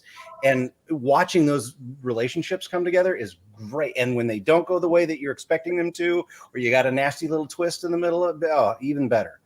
I found family is wonderful. And it's more of that, like the character you can put yourself into. Like, if you've got a reader whose family sucks, which plenty of people's family sucks. Then they go, but this found family is something I can hope, or either I can relate to because I have it in my real life, or I can hope I can get it in my real life. Whereas I know my actual family is just a bunch of people who are not nice to me or whatever. And one day I will find these people. Anyone can have a found family, right? Like it's not, that's right. Non-exclusive. So you can project themselves, and it's so satisfying. But that's that point again that you made at the start, Joseph. Like, we're not friends here. We are the found family. Yeah. We're the BookTube family. Yeah. We already kind of, got the Brady Bunch, right? Squares going on here. Chris, I'll drink to that. Bring it up. A lot of this bottle gone. This was. Look what you've done to me. You drove him to drinking. Okay, switch over then. Yeah. I'm more that. Sugar and booze. No hangover. Yeah. That's true. My doctor's going to call me tomorrow. But what the hell were you doing? I saw you on YouTube last night. What's wrong with you? What did I tell you? Is that shaving cream you're covered in, or no? That's ready. I'm gonna wake up. Oh. I saw you on YouTube last night. What's wrong with you? What's wrong with you? I hear that from my doctor a lot. How much time do you have? There's a 2-hour stream. You can check it out anytime you want if you want to know about the history of the last 24 hours. Our friend Mahir is here. Hey, Mahir, we miss you. We should drop by. Mahir is fantastic. Really, really wonderful person. I'm sorry. I need to stop this conversation before it starts.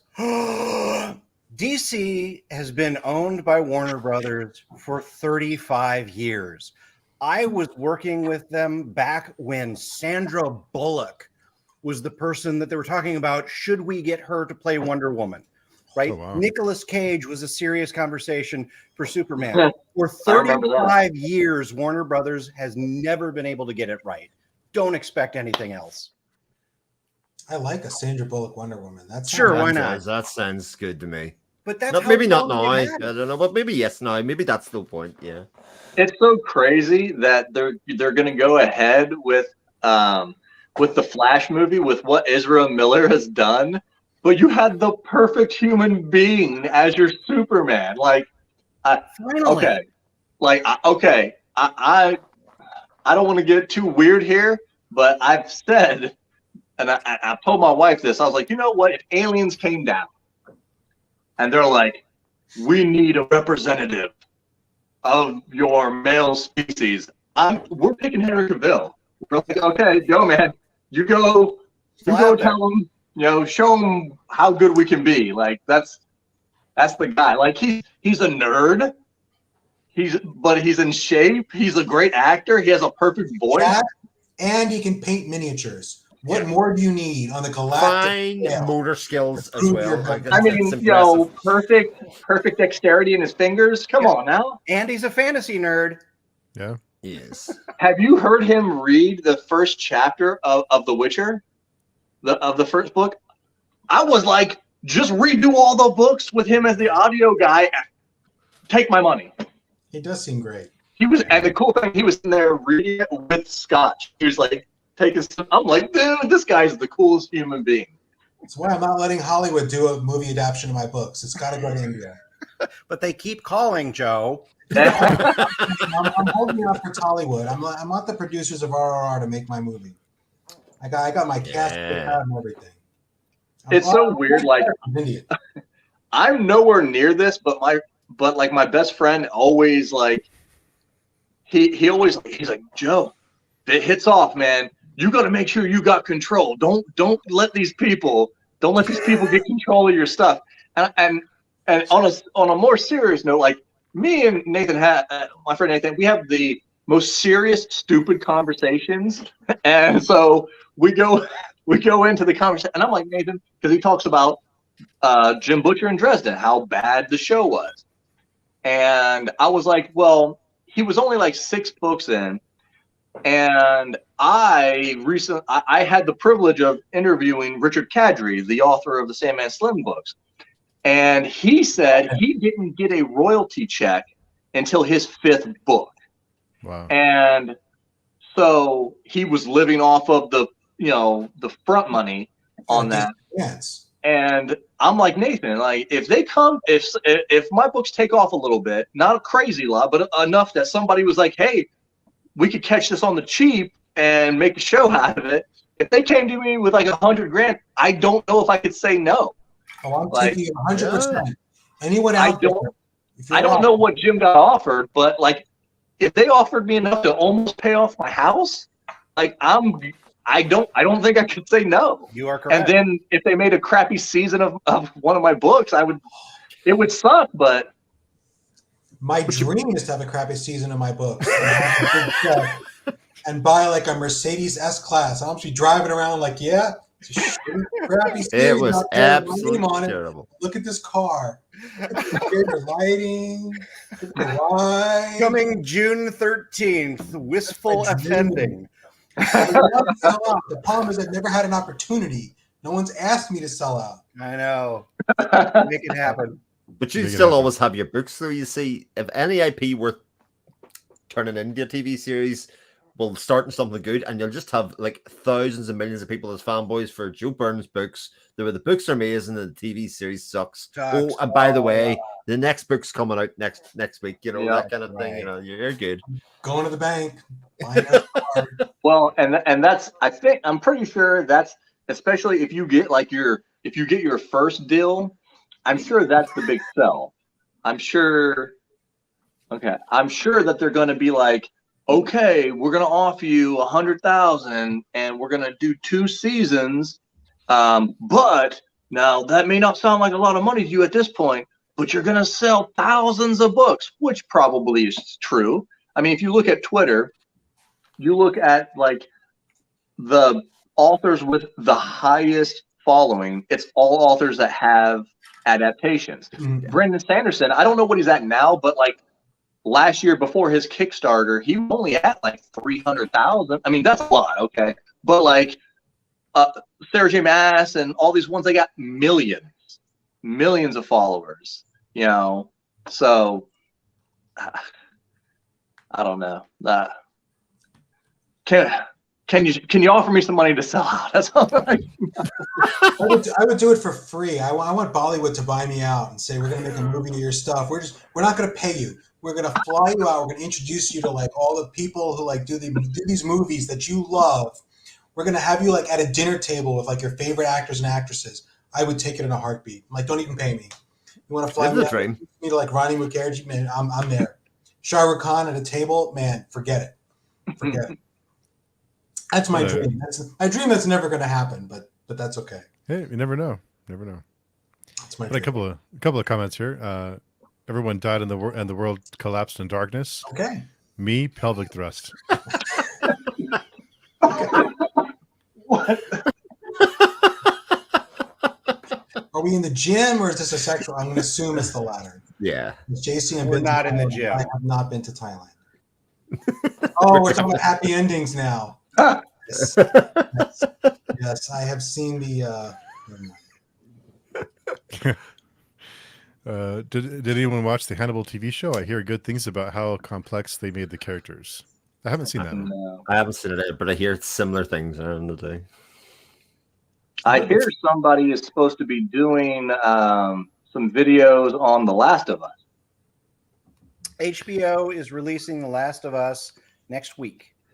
It's January 16th here. It might be the day before Fuse, something Yep. like that. Yeah. Yeah. And- Yeah. I mean, obviously, Steve stars in it as Pedro Pascal. Bravo. You've been I waited that a all night. whole night for that hair. show. Got it, dude. Calling me out? Yeah. Oh my God. That was good. That Oh, was very, very good. I am the Mandalorian. That's right. yeah. My This is the helmet. way. This is the way. This is the way. Yeah. Narcos was fun too. Yeah. Oh my gosh, he was so good in that. The moment he was out of the show just went. Never mind. Yeah. That last season was. I think we got to the very last episode. We never even bothered watching it. It just wasn't. I have Just didn't very care. strong feelings about The Mandalorian and Star Wars. Do you want to talk about those feelings, or do you need to? I actually wrote a blog post about it. How like The Mandalorian redeems the entire Star Wars arc. Hmm. Because if The you look new at Star Wars, you look at the like the way the problem with Star Wars, the thing that bothers people, I think, is that the Jedi are sort of failing, right? The Jedi sort of fail, like they fail. Like the fact that Darth Vader is like, oh, you've got to ignore your feelings, you've got to like push them back, and it gets them all killed, and it gets the universe put into a terrible place. Like their philosophy failed, and then Yoda comes along and Luke comes along, and they're like, you've got to embrace this philosophy that has totally failed, but you've got to keep sticking to it. Just keep banging your head into that rock and make it work. And that's the whole theme of the first three. And when you choose to do that, you also fail. It's wonderful. fail. The Mandalorian, Grogu says, without speaking, no, this is not the right way to live. We've got to stay attached to the world, stay engaged with people, with humanity, that is the way to stay stable and sane and work with the Force and like actually result. So it's saying the first 9 movies were actually saying the Jedi Order was doomed to fail because their philosophy was wrong, and Grogu was saying there's a better way. Setup. There's a better way. But I don't think George Lucas meant those first 9 movies to be like the Jedi were like stupid, like their philosophy was wrong and doomed to fail. That's my theory about Star Wars in a nutshell. It's a pretty good nutshell. That's pretty good. I was going to give that another round of applause. Good one for AR a second ago. That was very good. Thank you. Very thought provoking. Yep. Yes. Well, I think in general the Mandalorian redeemed Star Wars, because after The Force Awakens, I was like, what are we doing? And then I gave it one more. I was like, I'll watch the next one. And that I didn't even watch. I haven't even watched the third one. I won't watch. I was like, I'm not watching any more Star Wars crap. It's just so bad to me. I mean, I know it made a lot of money. Some people loved it, and then I'm like, they knew they didn't have a plan. Like they needed someone with a plan, with like a vision and a point. And they didn't have one, and they just didn't care. They were like, people are going to come watch these movies anyway, and we're going to make billions of dollars. And they were right. You're missing the bigger point, though, because I actually had my kids at the age when Force Awakens, etc., was coming out, one after the Last Jedi, etc., were coming out. And I remember sitting through, Force Awakens was okay because everybody just got excited that there was a new Star Wars movie, right? And we got to see a new Star Wars, and we were like, well, it'll get better, obviously. And it was fun. Yeah, it was. Halfway through Last Jedi, which I genuinely think is the best of 3, it's not a popular opinion, whatever. But I was watching it, and I turned to my left, and I seen my eldest daughter sitting beside me, and it just tipped. I was going, "This is not really Star Wars," and I realized these movies aren't for me anymore. Well, as soon as, and here's the thing, like, and again, me and my best friend have stupid conversations, but he's the most diehard. He read all the books and everything. He can tell you who's technically the most powerful in the canon and blah, blah, blah. And I'm just a movie, TV show guy and stuff. But when trying to even remember his name, God, when Rey defeated the new young bad guy, Kylo Ren, like I couldn't do it. I'm just like, he's been training his entire life. This is what he does. This is what he is. And she's never seen a lightsaber in her entire life. And then all of a sudden, I'm better than you. Like, you didn't earn anything. You didn't earn anything.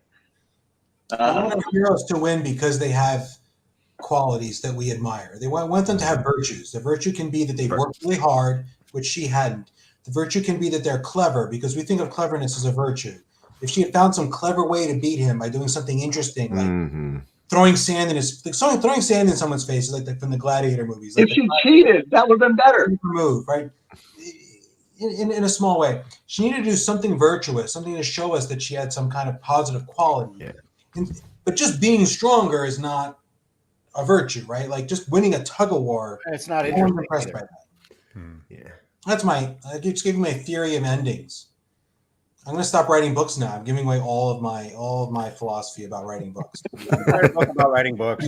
Sadir, you can supersede me now. You're better than me now. You've got all my ideas. I've just given them all away. Well, actually, the Sadir thing is quite apt because, in the Darth side of things, the Padawan of the apprentice will kill the master and, grow to greater heights. Like it's the whole Sith philosophy there, Joe. That's pretty much it. Way too good a writer. I feel bad because it's a really funny joke, but it's also kind of terrible. One of the things that I really like about Mandalorian is how they play against the expectation. I think this is one of the reasons it worked. One, they reintroduced love, just the idea of love as opposed to everything being conflict. There was love involved in that show. Number two is it's the Mandalorian. Is it Boba Fett? Is it not Boba Fett? None of us know anything before the thing comes out, right? But we're expecting him to be a badass. First episode happens, he's a badass. He's out fighting robots, man. They're just taking everybody in the town down. Boom. And they get to the end and they flip it because all of a sudden his bounty becomes this thing that over the course of the story he begins to love. And what we were expecting walking in was not somebody who had the capability of loving someone, becoming a father figure. Give me a break. It's like bigger than reluctant hero. It's reluctant father. And then once you add the Grogu aspect to it, where it's just I love you, no matter I love you. I love you. There's the best design. I can't not love you. Exactly. I can't not love you. Everyone in the universe has to love you because you are love. And so I love playing against that expectation because, you know, without thinking about it, you just do the Mandalorian. He's a badass. He's a gunslinger. He goes from town to town, monster of the week. Right. And that's not what they did. What they did was said, let's give him a heart. The Lone Wolf and Cub. Yeah. They just said, let's switch to. Okay, so Star Wars was a remake of the Hidden Fortress. Hidden Fortress, yeah. Right down to the wipes. Find another Japanese property we can rip off, right? And then in the next series, it's going to be a blind dude with a lightsaber because they have to rip off Zatoichi. Yeah, I assume we'll get there. Eventually. As long as we don't go Korean and do like Star Wars as Old Boy or something, I think we're good. I agree. And you have to watch that movie to get that reference, but that's okay.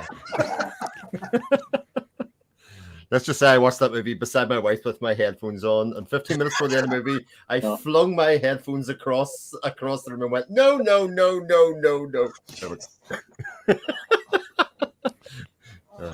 There we go. Good stuff. I mean, what's better than when Grogu finally comes back to him and he hands him the little ball, and I'm just like, oh. And I'll tell you the other thing too is that watch between the Mandalorian, whose face is covered the entire time, and delivers about 8 words per episode, and Grogu, who doesn't speak. So good. All of it was done in the subtext. There wasn't dialogue doing it for you. It was the story that did it for you. So good. And those silent moments played so well. The ball, everybody's going to remember the ball. Forget the dialogue, right? It's just those moments, and you don't need a bunch to get there. You just need a quiet, tender moment. It's not just that you don't need a bunch, but if they'd actually sat there and talked to each other about how much they love each other, it would have sucked, right? Too much. Yeah. Like, it's like writers need to learn. Like sometimes you don't want to say something. I remember talking to someone on a Discord about how do I describe this trauma someone experienced. I'm like, you don't describe it. Just have the person show the after effects of having been traumatized. Yeah. And you don't have to ever say what happened to them. You don't have to describe it. You don't have to say a word. Just show them like shell shock or whatever from the after effects, and you're going to have a much more impactful, because the reader's going to say, and they're going to imagine they're going to happened to this person that made them so damaged. And that's going to be way more powerful than anything you can write, because you're not that good a writer. I'm sorry. Well, and the reader is going to fill that cup for you, and they're going to fill it with all those emotions that they have into that silence. And it's going to be so much better than the details you could have shoved in there. Because you could have done it, but it wouldn't have been as good as what they're going to project. Yeah. Which is what I'm not saying I'm a great writer, but I try to do this with my main character. I write these stories and it's like, this guy's been traumatized, but I don't ever explain. There's no details. You're just going to be like, oh, he doesn't he acts weird. Why do you think that is? And I let you figure it out. You respect your audience though to be able to do a lot of that heavy lifting themselves. You'd kind of say I'll give you the crumbs and then it can be whatever you want. And that's where your theorizing comes from and all of that kind of stuff without having to do too much. How do we pronounce MLHIR? It's Mahir. Mahir. I really want to apologize to you. I do, because I said I wanted to shut this down before it started, and I agree with you that it sucks. It's the most underused IP in the universe, but I've given up hope just because Warner Brothers is the IBM of Hollywood. It's a bunch of suits, and they haven't been able to figure it out yet, and they never will. And I just gave up hoping. This is so sad. Sorry. Yeah. Well, you have a lot of stuff now where people are just taking characters and making offshoots of that character. And Yes, Sean. Sorry. I don't want to get too deep into it, but it's like there's so many cool original stories out there that, like, there's so much cool mythology that's out there that you could use that nobody uses, that, like, if you look into, like, the mythology, you're like, that is such a freaking cool story. Why does nobody tell that? But people just want to keep recycling ideas in different ways, or they're like, well, this type of person needs a story, so we'll use this person as that type of person. I'm like, those people have their own story. They have their cool characters. Pull their cool characters into the light. And I'm just going to go ahead and say on top of that, that's where books come into play. Because books can address new stories, new characters, and do it cheaply and quickly and efficiently. The reason we don't get new stuff is because those producers' jobs are on the line. And if they launch something and it fails, they're out of a job.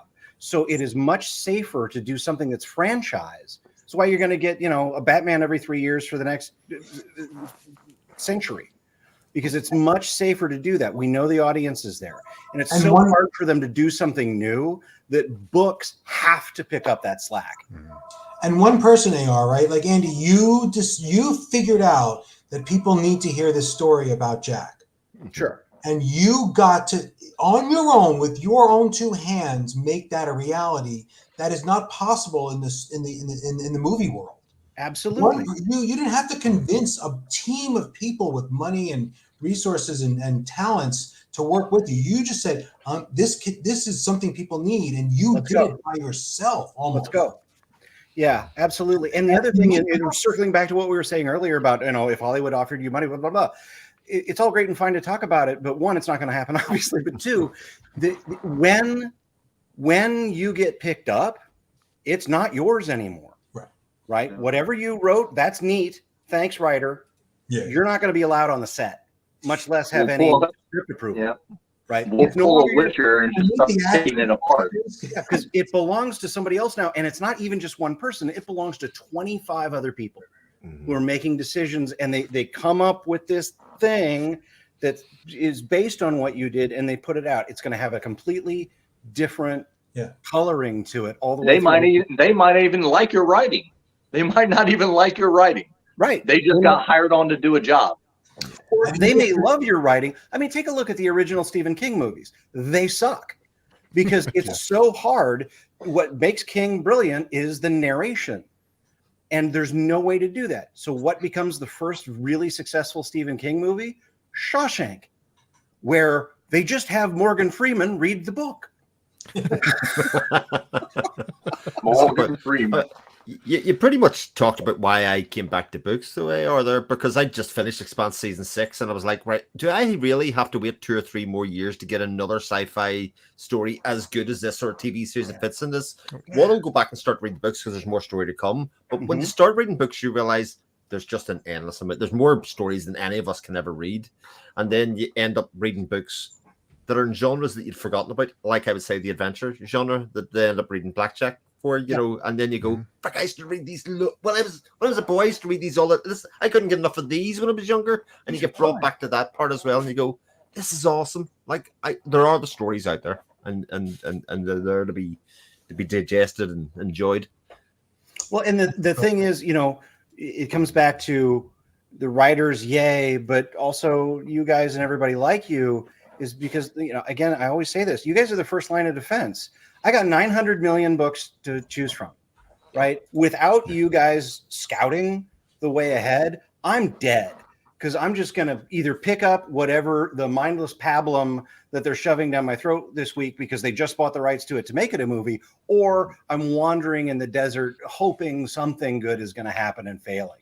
And I don't think you can overstate the importance of reviewers with being able to point the direction where we want to go. And sorry, I think you guys are really important. 100%. We don't have an audience without reviewers. Well, and it's not, forget the writers for a second. Me as a reader, right? I'm lost in the field. I can, a couple of, I don't know, try this. But once you start kind of tapping in, oh, I like what he has to say about, I like what she has to say about, I feel the same way.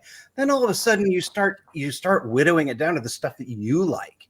It's like, yeah. And then you find those 3, 4, 5 reviewers that you're like, anything that they recommend, I'll read. I mean, yeah, I read a superhero guy punching spaceships is my favorite way to describe my series, right? Andy, you read my book, right? You read Whistle Ascending. Why'd you read it? You didn't read it because you saw the cover on Amazon when you were scrolling through something. No, I'm one of the 8 million people that see that cover and think that's ridiculous. And then I read the book and I think that's awesome. Yeah. But Andrew's Wizardly Reads, right? Probably, right? His review. And you're like, I'll give it a try. What the hell? Give it a shot. Right? 100 pages. Hey, I would never have gone to you. And same with Legend of Blackjack. I don't know if I would have picked that up if I hadn't known many people to say, this is worth reading. This isn't just another YA because if you read the blurb and look at the cover, I can't tell that it's not just something a 15-year-old wrote about a kid. Exactly. I don't mean that as an insult at all. I'm sorry. No, it's one piece of shit coming up. Enjoy. But you can't find it apart from what other teenagers might have written about. There's no way to know. But sure. And 15 different people I trust were like, oh no, read this. And I'm okay. I'll try. And I did. It was great. Right. Experience. So you guys being there to point the way is wonderful for me as a reader. For me as a writer. And Chris. And JR. I guess you have a channel. That's great. I have a thing with Cool Whip. It's fine. Yeah, I mean, and that's as a writer, when you see one of the channels mention your book, a lot of times you'll see it almost immediately. Like a couple days later, you're like, oh, got a few more cells rolling in here. It must have been because of that. And I know there was a big thing about people wanting to go away from the 5-star ratings on BookTube and stuff.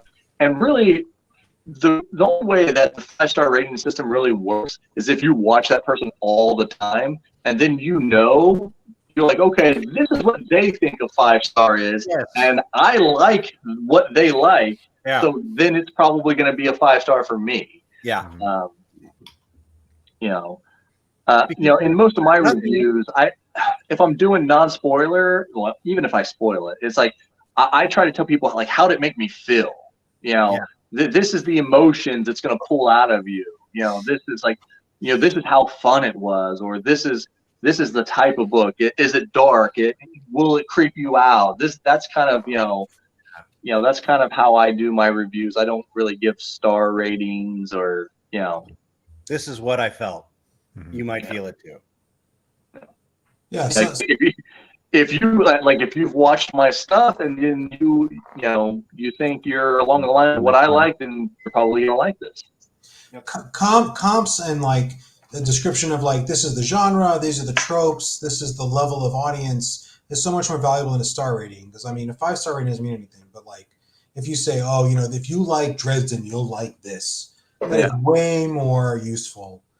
This is what I hope everyone says about my books, because Jim Butcher sells just a metric ton of books, and I want everyone to say, if you like Dresden, you'll like Joe's crap. I try to encourage everyone to say that, but that means much more than a 5-star or 4-star or 3-star. Yeah. If you hate Dresden and you hate my book equally for the same reasons, that's fantastic. That's all right. That's all right. Tried that. Yeah. This is terrible. It's just like Harry Dresden. Thank you. Terrible. Our friend Sean one of these questions, Sean. Sean is bringing the questions tonight. You get to spend the day with your favorite character in your favorite universe. Who is it? Where is it? And what would you want to do? Who wants to go first? Right away. Go for it. I'd clearly be with the romantic interest in my first book, Tamerlanth, and we would spend it wherever she wanted to. And what we would do is completely not safe for work. Mhm. That's why I wrote her, basically. But Taylor would be drinking while she was reading it. That's the important. It's one of those encounters where you need an IV at noon. Tequila at like 6, but an IV then at midnight. Yeah, just a Chris. Yeah. What's yours? God, I don't know. All I can think is that I remember being about 12 or 13, realizing that I might never actually get to meet the Teenage Mutant Ninja Turtles, and having a serious bout of depression that actually would never be a reality. I'm thinking, why does life suck like this? Chris, Why do they hold these things out in front of us and then I know. This is Chris, true. when did you read TMNT? Like, did you read them when they were like when they first came out, or was I think you're Yeah, younger. black It and was, white it was a comic? TV series, so that was a TV series when they were out. So I was about 12 or 13. Was that about 1990, something like that? Okay, so you're looking at like the TMNT for kids. Yes, indeed. 'Cause Yeah, I experienced them as the TMNT for adult readers of X-Men and Daredevil. That was Oh, cool. first Yeah. release. I'm old. Black and white And it's a comic book. very Yeah, different. the originals were crazy. They were like making fun of like John Byrne, X-Men, and like Frank Miller, and it was like, and then it totally changed. So I'm just, that's fantastic. Yeah. But an actual All literary character? Christ, I don't know. This is a tough one. That is so difficult. I don't think you have to do literary. Sean's favorite character. Yeah, I know the universe. case, but I'm trying to think. I think TMNT is a reasonable Yeah, response you know. there. You get ninjas. What else do you want from an evening out? Yeah, Joseph. Well, that's a good question. I mean, if we were gonna do character, like, Joe did a character from his own universe. If I was gonna do a character from my own universe, but also I would do a character from my favorite universe. In my story, it would be Rattenfinger, but also Thomas from the Dresden Files. For the same reason, because they're going to take you out on the town. You're going to have fun, but you might also get in trouble. Oh my God, strip clubs with Thomas sounds like so much fun. Club Zero, here we I'll come. give you my answer. I want to hang out with Thomas and go to strip clubs. No, but everybody's just going to Thomas. They're not going to JR. You know, that's the way that story goes. No, Harry Dresden's boring. You know, all the other Yeah, guys it is. man. But you go out with Thomas, you're gonna have a good time. Yeah. Steve, what about you? Oh, I was trying to avoid that one. You got me here. I don't know. I'm torn because I'm wondering would I really want to spend a time in my favorite character's universe. I don't know if I Is want it to do too that. dark? Maybe, Like but hard, grim stuff, man. I'm thinking the I wanna fun do is that. maybe Batman and spend the night in Gotham and like run around with Batman and fight crime and beat people up. That might be fun. Hopefully, I don't die like the other Robins, but you know. Nightwing.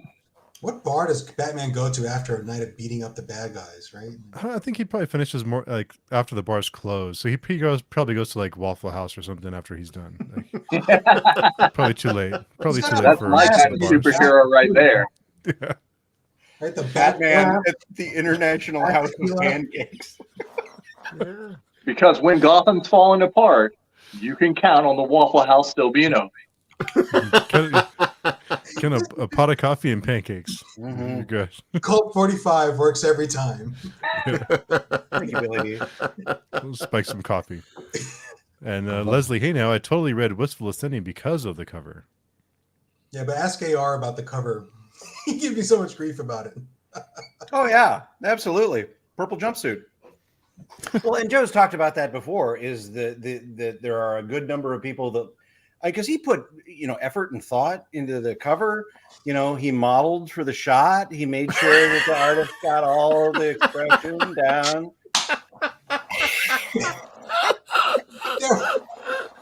It was a model. It was. Sorry, it's canon, Joe. Too bad. I can see the similarity now that you said. Yeah. But you've had that reaction many times where people will be like, they saw the cover and they're like, and then they read the book and they're like, I still get reviews on like Goodreads that say that it's highly amusing. Yeah. Like, the cover wasn't something that made me want to pick it up, but I read it and I liked it. I'm like, okay. But it kind of flips on its head because it uses that image of the superhero kind of thing, and by the time you get the Blood Dreams cover, it's like almost like Batman.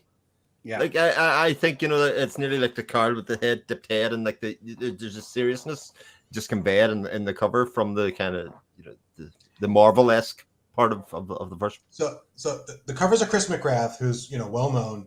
I literally went and I looked at my shelf and I was like, what covers do I like? Oh, I like Harry Dresden covers. I keep saying Harry. I like that series. I patterned myself after that series in many ways.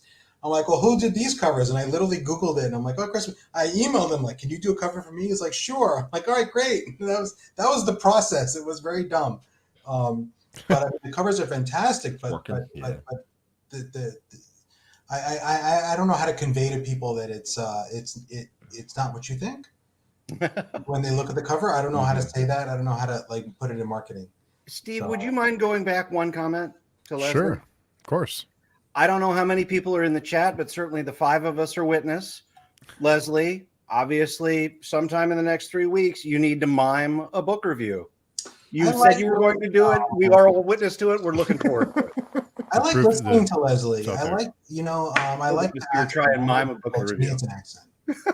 I like that Mississippi twang. Mississippi, yeah, for sure. She is one of the nicest, most generous people you'll meet. She is fantastic. One of the nicest people that you'll ever meet. And I want to see her mime a book review. Yes, we have proof. Here we go. I will listen to Leslie review a book that I could not care less about. Mm-hmm. Which she does because she has really wide reading tastes. Yes, which is not in any way a criticism, but just so we're clear.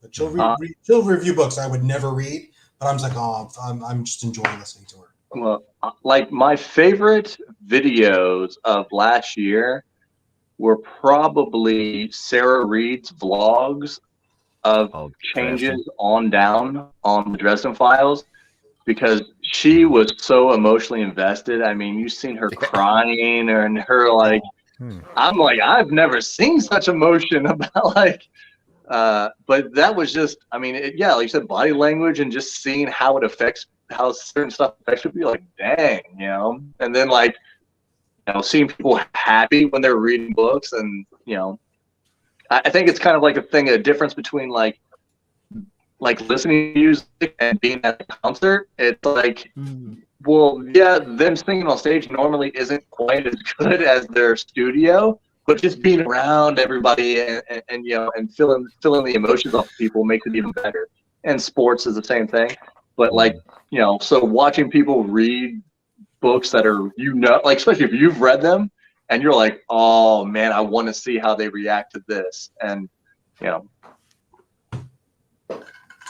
And Sean had a comment, TNMNT juxtaposed with depression is nothing I ever expected. You're welcome. Give it a shot. Read 4 of those early issues. Yeah. Sadir is here. The TNMNT comic from IDW that's been coming in recent years is phenomenal. So check that out. And our friend Eddie is here. Hey, Eddie. Hey, Eddie. They do yeehaws in Eddie, Florida. why so serious? Yeah.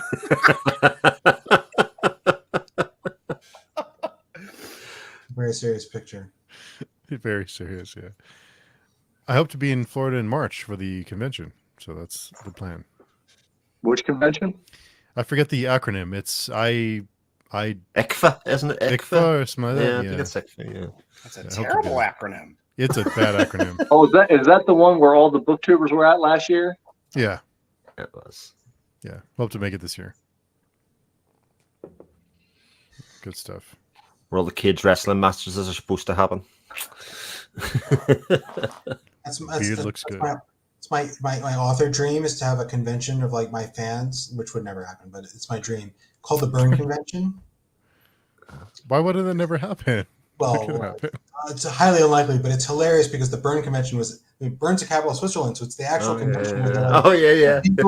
The legal convention where they determine international copyright law. No. If you have to explain the joke, you have to get off of the All right. I'll explain the joke. There you go. I do. I am sure. I am sure that you are doing better. Probably doing better in stuff than I am. But I got a 1 in a million. I was on a plane last time to Denver, and so I was wearing. You might see it sometimes. My wife made a couple different shirts with my logo of More Than a Vampire, and somebody was reading the back, and they're like, "You like that book?" While we were waiting on the plane, I turned around. And I'm like, yeah, I wrote it, and they're like, "No, that's not you, is it?" And I'm like, "Are you shitting me?" That's cool. That's awesome. I paid that guy. I would pay that guy to talk to me. Sneak up on I knew me it. in a couple months when I forget. But everybody here has whatever modicum you want to talk about, has fans for sure. So they're out there somewhere, right? Like, Well, and boys and girls, the sad truth is no matter how many you have, you'll always want more. Well, that is true, but Be if there was a meeting, people would go. You know, Yeah. it might be as many as you'd wanted initially, but I have a theory about this that I want to tell you guys because I want to spread it around. Okay. So you know how if you meet someone who loves the same stuff you love, you get this feeling of like connection with them. Like if you go to an anime convention, someone's dressed up as your favorite character, you're like, you care about this character that I love so much that you like made a costume and yeah, you dress up as them for the whole weekend. You feel a connection to them. So when you meet someone who loves the same things you love, you feel like a bond.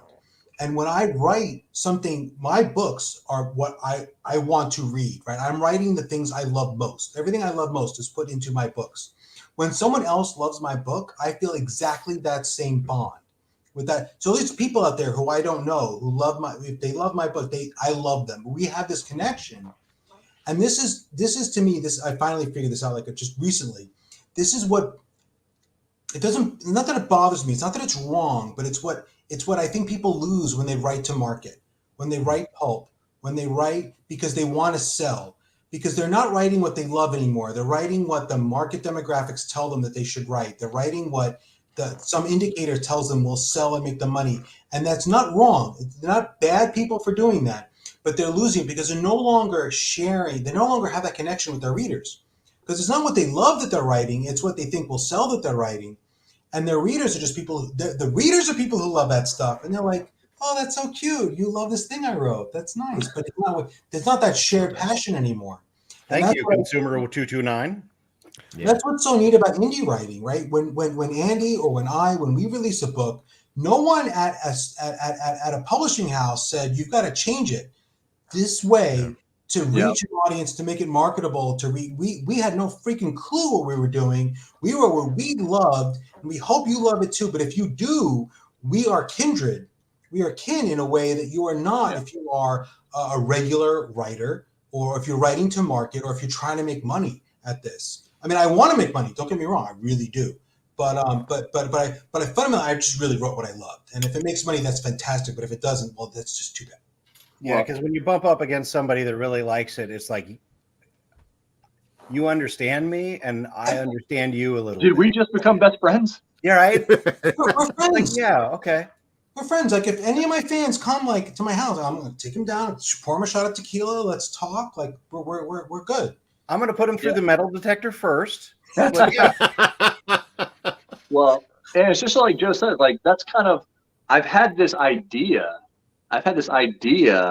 since I was 17 years old, but it took me 17 years to actually kick myself in the butt to actually get it done. Like, because my books are like if you had superheroes in a real world in different time frames and everything was real. All the gods are real, all the creatures are real. And like when I wrote my first book, More Than a Vampire, it's like you heard it all over BookTube and stuff before, right as I was writing it. They're like, "Oh, vampires are out. They're not coming back for 10. It's cycles. It's over." I'm like, but I was like, I like it. I'm gonna write it. Like I think this is a cool idea.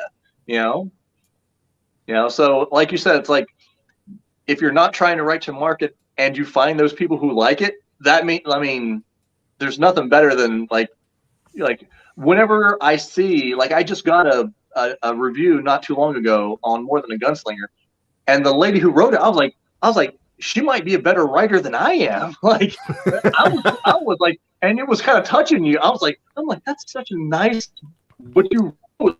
Like, so nice that you think that, you know. But I had a reviewer say he wants to be my new friend, and I'm like, I want you to be my friend too. That's very cool. Dude doesn't live anywhere near me or whatever, but like, I'm like, he got everything I was trying to do in my book. He wrote a long review about it. I'm like, dude, we know each other. Like, I've never met you. But Okay. yeah. I need to say this since we're in the same room. Like, when Chris did the review of Blackjack, I watched it over and over again. One, because his reaction was fantastic, and it's just like, oh. But two, he turned my story into a story for me. Because one of the great things about Chris is the way he does his reviews. The stories become stories in his hands, and you know, watching somebody take what you did and then reflect their own version of it and turn that into a story. I'll never have an experience that's that awesome in my life. It's just wonderful. So first of all, Chris, thank you.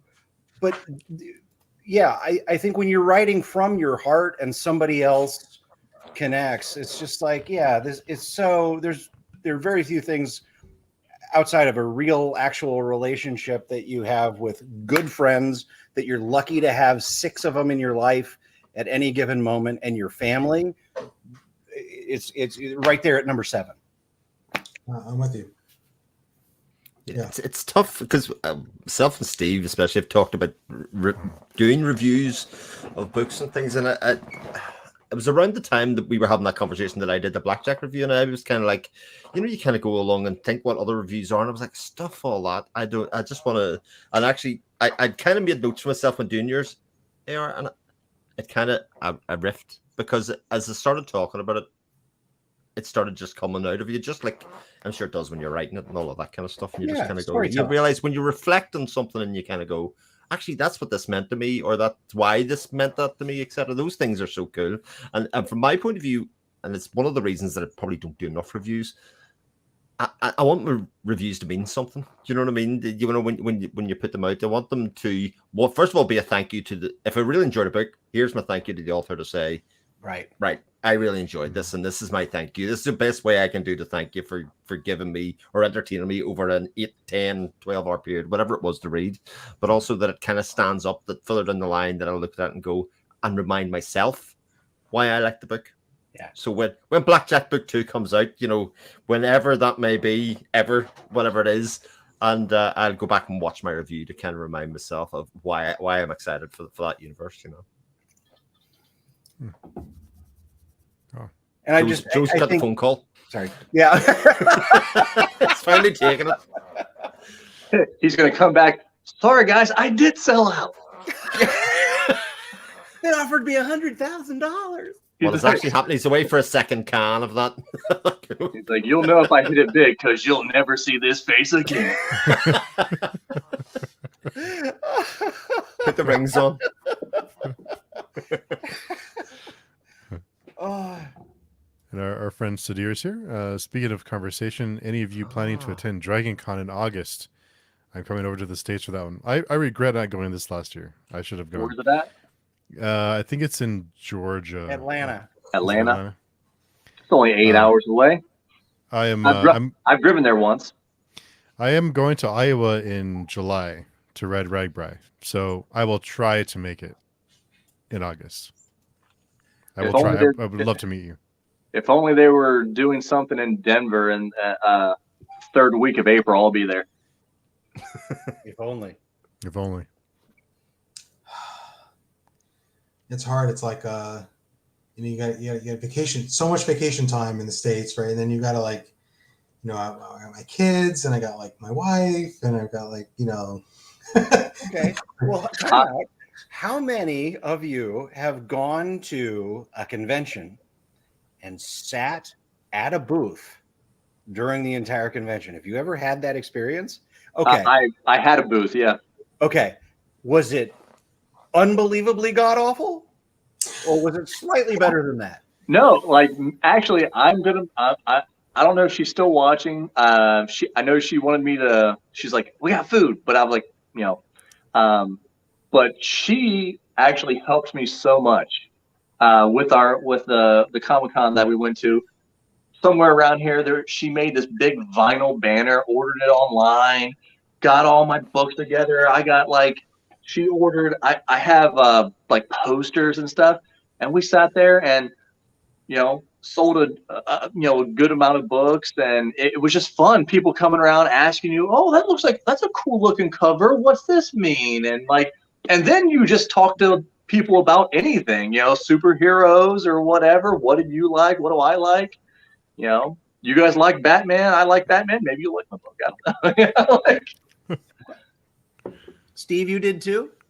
Not for myself, but I've set up a lot of conventions for other employers that I've worked for. So I've spent many hours in booths trying to get people to come over so we can sell you our useless crap that we don't believe in. So I've been there. Yes. And these are business conventions? Yeah. Okay. Yeah. Okay. Yeah. I did go to StokerCon in May, and that wasn't what I was expecting it to be. So, Okay. Yeah. It was more of a writer. I kind of felt like a third wheel because it was more of a writing convention and not a fan convention. So I felt a little out of place. Okay. It was still fun. I mean, I got to meet Daniel Barnett, Laurel Hightower. I met Stephen Graham Jones. I met a bunch of awesome people. So no regrets, but it was not quite my scene. So In my experience with the conventions and signings is inevitably I will have somebody wander up during the first hour and decide that they really like me. So they're going to stay with me all day, ask me questions, and they always smell just a little bit. So like everybody around them is kind of like veering away. And it's just like, I keep trying to politely say, you might want to let the next guy get ahead. It never happens. We have to team up. I'll drive them away. Oh, good. I've got a knack for that. There we go. He'll stick on the jumpsuit, come from behind the stall. And they're like, I gotta go. Little jujitsu, little super hold, that'll teach them. But yeah, I hope to make it. I will try. Dragon Con looked awesome. All the pictures I saw from last year. I regret not going. But yes, that would be fun to go to. It looks like Dirk Ashton was there. There's some other awesome people there. So I hope to make it. There's that tension between like writing and you realize it's like not your day job. So like how much can you justify like time, money, and everything spending on it versus like if I was a full-time author, like I could go to Dragonline, like that. Like I could just say that's my job, but I can't. It's not so easy when it's not paying any bills. In fact, it's sucking away your mortgage payments. Yeah. I can either go to Dragon Con or I can buy the next cover. Yeah. Someone's asking me about audiobooks, and I'm like, yeah, I can make an audiobook or my next mortgage payment. What? That's pretty close. Yeah. Hey, boys, just do them yourself. That's it. No, I'm not a Randy. So many people have said that. They're like, well, why don't you just? I'm not like, I just don't have the technical. Could I do voices and stuff? Sure. I do goofy voices all the time, and if you watch my shorts, you'll see that I do weird things like that. Yeah. Movie announcer voices, but I don't have the technical aspect to how do you cut and paste these so they're perfectly together. And my mic is nice, but it's probably not, Joseph, that's what other people are for. Yeah. I mean, I could spend a year and like figure out how to do my own graphic design and maybe even my own artwork or 2 years. Absolutely. Right? But like, that's 2 years I'm not writing or doing anything else. That's not my passion. So when I did my audiobook, everybody knows this story. I went to a car dealership and used their radio booth and went there every Tuesday for 9 months and recorded the audiobook. I hadn't listened to more than 3 audiobooks in my life at that point. I am not a professional narrator. I was ticking a box because I thought, I need an audiobook. These are the 3 ways that people buy them. And it worked fine, right? You being the storyteller works. You can't go that far wrong. People are going to want to hear what you have to say. And it's not like you need to do, radio drama style voices for each one of your characters. I didn't. You just kind of lower your voice or talk the way this guy talks, and you keep going. You're underestimating your talent and your skill. Certainly, I would hope. Not all writers could manage what you did and have it come out like usable and like workable. In a time, in a place, like you have a gift and a skill, right? Like you, not all of us have that. It's something you should appreciate. I'll respectfully disagree because I honestly feel like hearing this. Joe, do you suck on camera? No. Joseph, do you suck on camera? No. You know how to what you're feeling to an audience? No. You can get that across, and those emotions. I don't know. I think they're really real when it comes from the author. I agree. The example I would use is if anybody ever listens to biographies or autobiographies, see when they're read by the individual who writes the thing, it's on a whole other level of autobiography than a ghostwriter or something like that. Unless you're Jim Butcher and then you do the law and then everybody's like, the story was okay, but God, don't ever do another audiobook, Jim. That's a good point. I thought he wasn't terrible for being the first time he's ever done anything. I'm like, I didn't like Bob's voice, but I mean, He's no James Marsters, though. Yeah. I didn't like James Marsters for the first half of for Stormfront, though. That drawl, I was like, I can't understand the thing he's saying, which is ironic coming from me. I get it. But by the time they cast that, if James Marsters isn't high dressing, I don't know what's going to happen. That's a very hard thing to take at this stage. I just love him from Buffy. Yeah, well, for sure. I'm not an audiobook guy, but James Marsters is like, Yeah, well, Spike. And that's another thing. Like my wife has been really supportive and stuff, and she's been supportive of my YouTubing and all that. And we have this room. We have a huge garage when we bought this place. I mean, they were like, I guess the person's grandson was living in this garage. So there's yeah, right. So, but there's like a room that they built in there, and she's all like, well, maybe we can put like foam on there, and then you can do stuff. So if I do that, maybe because my fourth book will be will be short stories, so maybe I'll give a shot doing the short stories. Yeah, that's what you should. And honestly, for the editing, there are other people for that. You can find them on Fiverr or you can find them on Upwork. It's not hard to find an editor. It's something, and a 22-year-old with 6 months of experience can do a pretty good job at. Yeah. I don't know how long it's going to be before AI is doing our audiobooks, which I feel About 5 minutes. About 5 minutes. Yeah, not very long. Yeah. I mean, I feel bad for narrators because I feel like only the best narrators are always going to be better than an AI or for a long time. But the mediocre narrators won't be. AI is going to beat them really fast. Yep. And then I feel bad about that. But then I'm also like the reason I did an audiobook was because I knew a guy who's blind. And I'm like, I want him to read my book. Like, he didn't care. He didn't give a shit about my reading my book. But I was like, I like this. He's like, he has a YouTube channel. And I'm like, I want him to read my book because I love his insight into books and reading. And I wanted to hear what he had to think. I wanted to hear what he had to say about mine. So I really wanted an audiobook for him. And I'm like, it's very sort of like ignorant of us to not, if we don't do an audiobook, we're excluding such a huge community. Yeah. Amen, brother. And the only reason we don't do it is because of expense. And although I will say this is that I was reminded the Tale of the Border Knight audiobook finally processed through ACX yesterday. Nice. And I was reminded why when you upload it, it says we do not accept AI audiobooks right now. I thought that was one, amazing that Amazon, who everybody finds evil, is doing that, and two, talking about how it's getting closer. And you're right, Joe, that it's that bottom of the barrel McDonald's drive-through level that AI is going to be good for in the next 2 or 3 years, and then maybe it'll move up, maybe it won't. I don't know if you can ever replace. It's the uncanny valley, right? At a Well- certain a computer and AI can get close, and then once they get to a certain level of closeness, everything goes wrong because it's just close enough to make everything feel bad. Well, they're going to take away all nonfiction unless unless it's like an author themselves doing it. And I've heard good. I've seen some of these AI generated stuff and looked into it.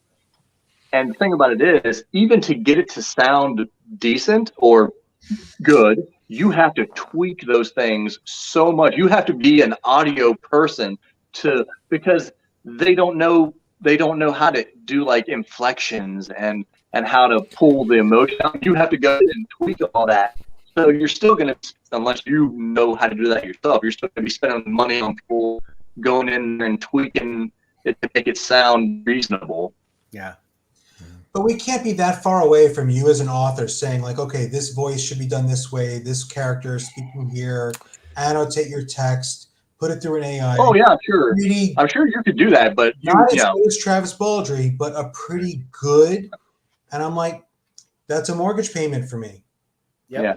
Well, I guess iTunes is putting up AI generated stuff now. Yeah. Yeah. I've I mean, I'm having a real struggle with getting my second and third books on my first book I did on audio. I just paid it out of pocket, and I'm down a lot of money. And my narrator's fantastic, but it's like I got to explain to my wife, like, oh, it's a mortgage payment, Yeah. Like, Well, I've heard how much and I got lucky with my narrator for the second book. And the initial person that was going to do the first book, they were literally 3 times what I paid the lady to do the second book. So it's just like, I don't like. I really, I really want to make it happen for the first book because the second, I would love to have an audiobook drop with the third book.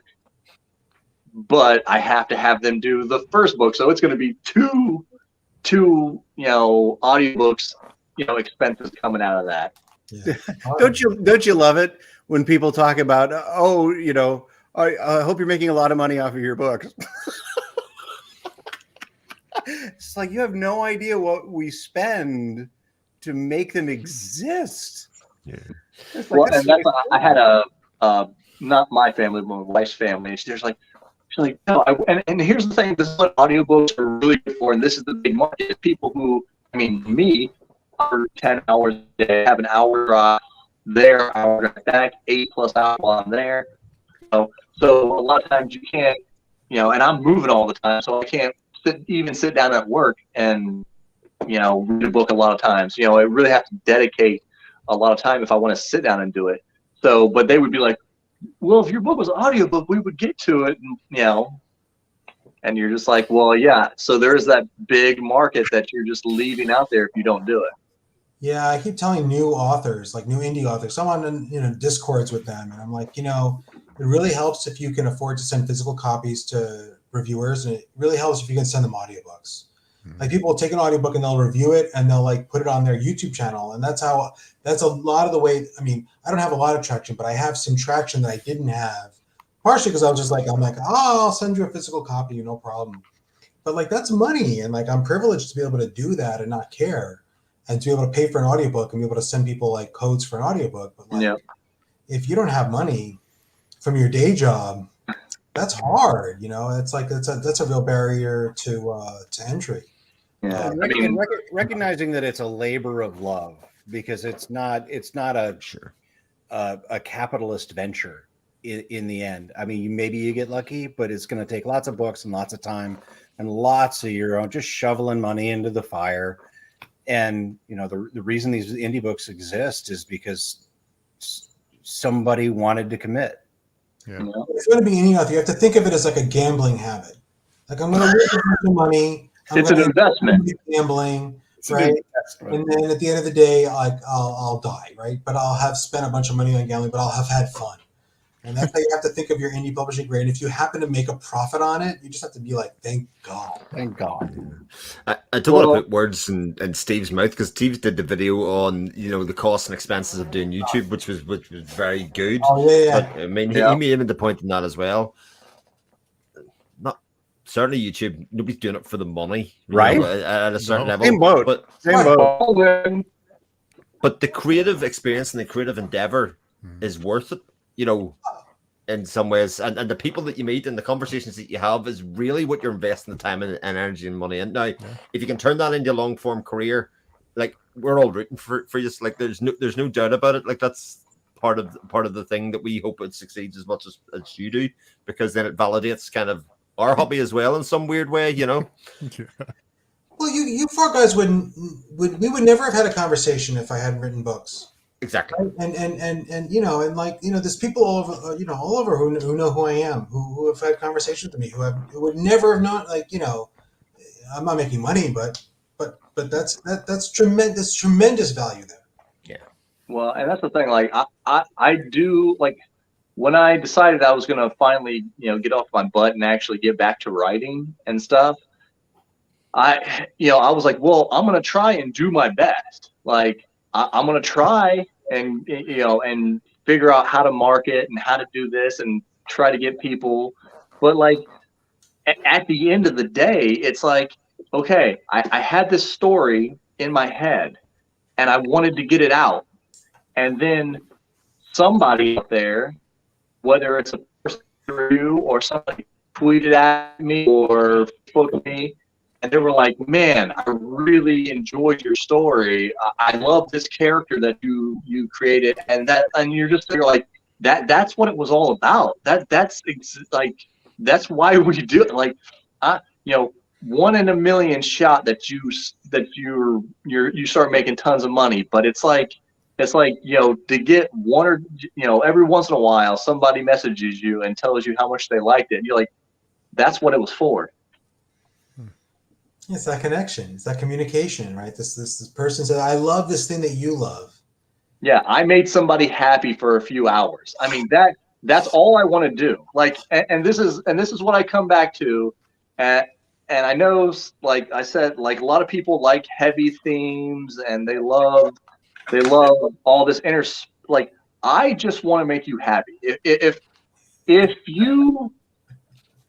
If I ever become a really big success, and the main thing that and people on BookTube will be like, well, yeah, but it's just a palate cleanser, and I would be happy with that.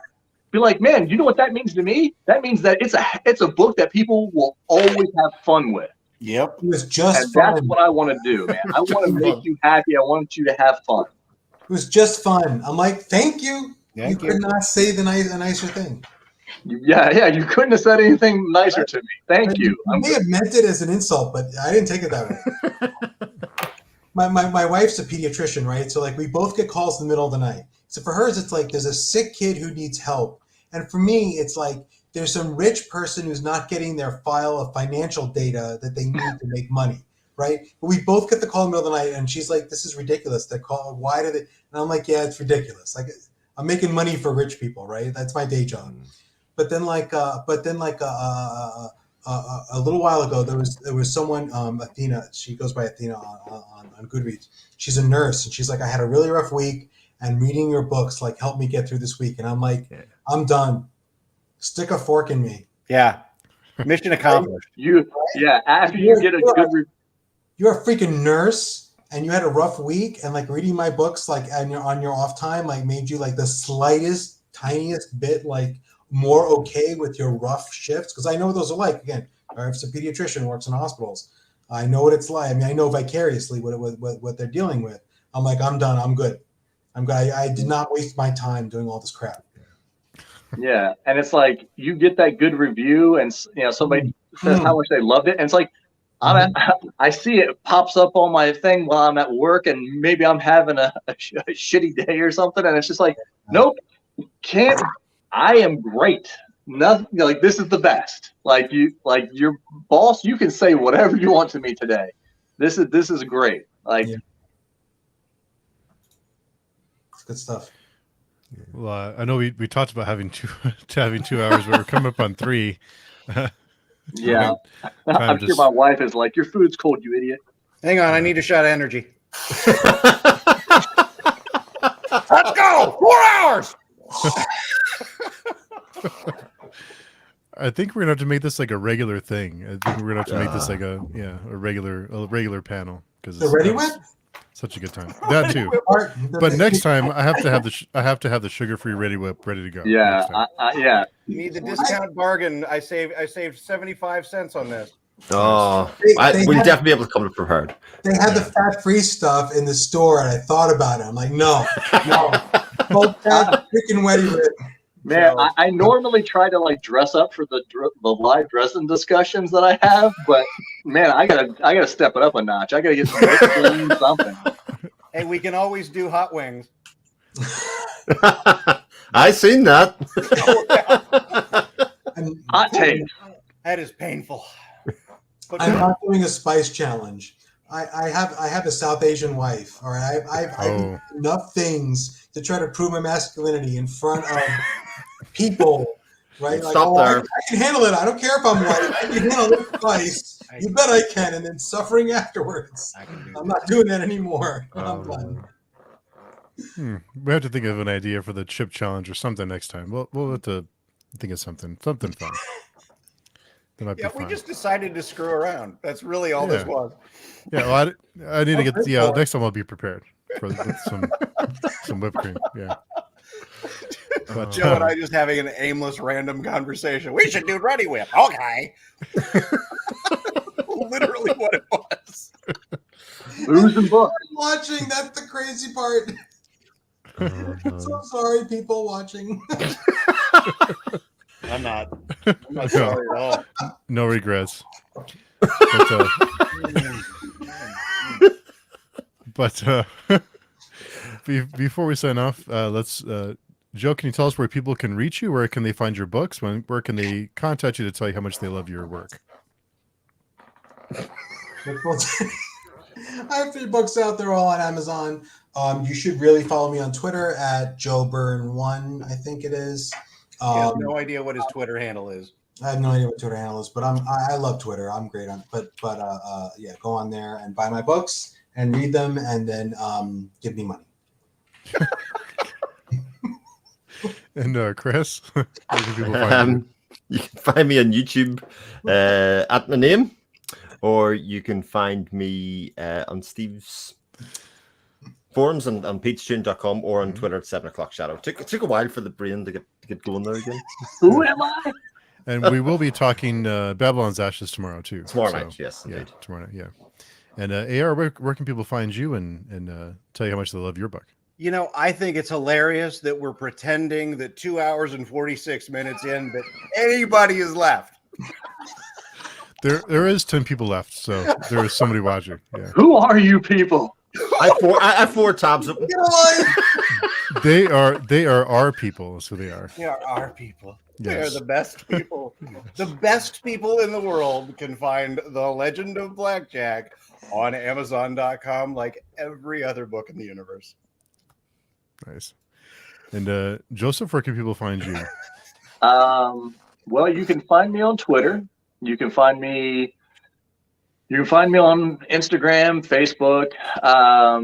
I'm not as active as I don't tweet as much as I used to, not because of the whole Elon thing. It's just I focus more over here. But yeah, and you can also find these terrific books at Amazon. And you can find this one on audio on Audible. But yeah, if you message me anywhere, I will probably get back to you within a few hours. I try to, but yeah, being everywhere all at once is hard. Yes. But yeah, that's where you'll find me. And I Yeah, just want to let everybody know that starting today, we have the Kickstarter beginning for Joseph's landline so that we can have a solid connection. Waka, waka, waka. I'm using my phone, all right? My wife's computer. And if you're Brave man that first detonation. you're in Discord, gotta go to the Keymark server. We hang out there. Oh yeah, if you're a Discord person, come over to Keymark because That's right. we're having a ton of fun. Yeah, read a thong. Ton of fun. Yeah. So a couple of things. Everyone's author pages are in the description, so all the websites are listed already. So be sure and click those. Also, Joseph, I want to say thank you because you sent a signed poster over to my son for Christmas, and he was ecstatic about it. So thank you so much for that. He has it hanging on his wall. So thank Oh, you. nice. Appreciate that. Yeah. When I got that message that she's like, can you send us something? He really wants your book and stuff. I'm like, who wants my? She's like, oh yeah, he thinks you're a really cool guy because you message on one of these other YouTube things. I'm like, I'm cool. Who is this? I am. I'm not a cool guy. No one thinks I'm that cool. Okay. I think we're all cool in our own special ways. Steve, you are the coolest. I don't know about that, but Like the other side of the pillow. like the other side of the phone. Yeah. Looking good, Pedro. Well, yeah.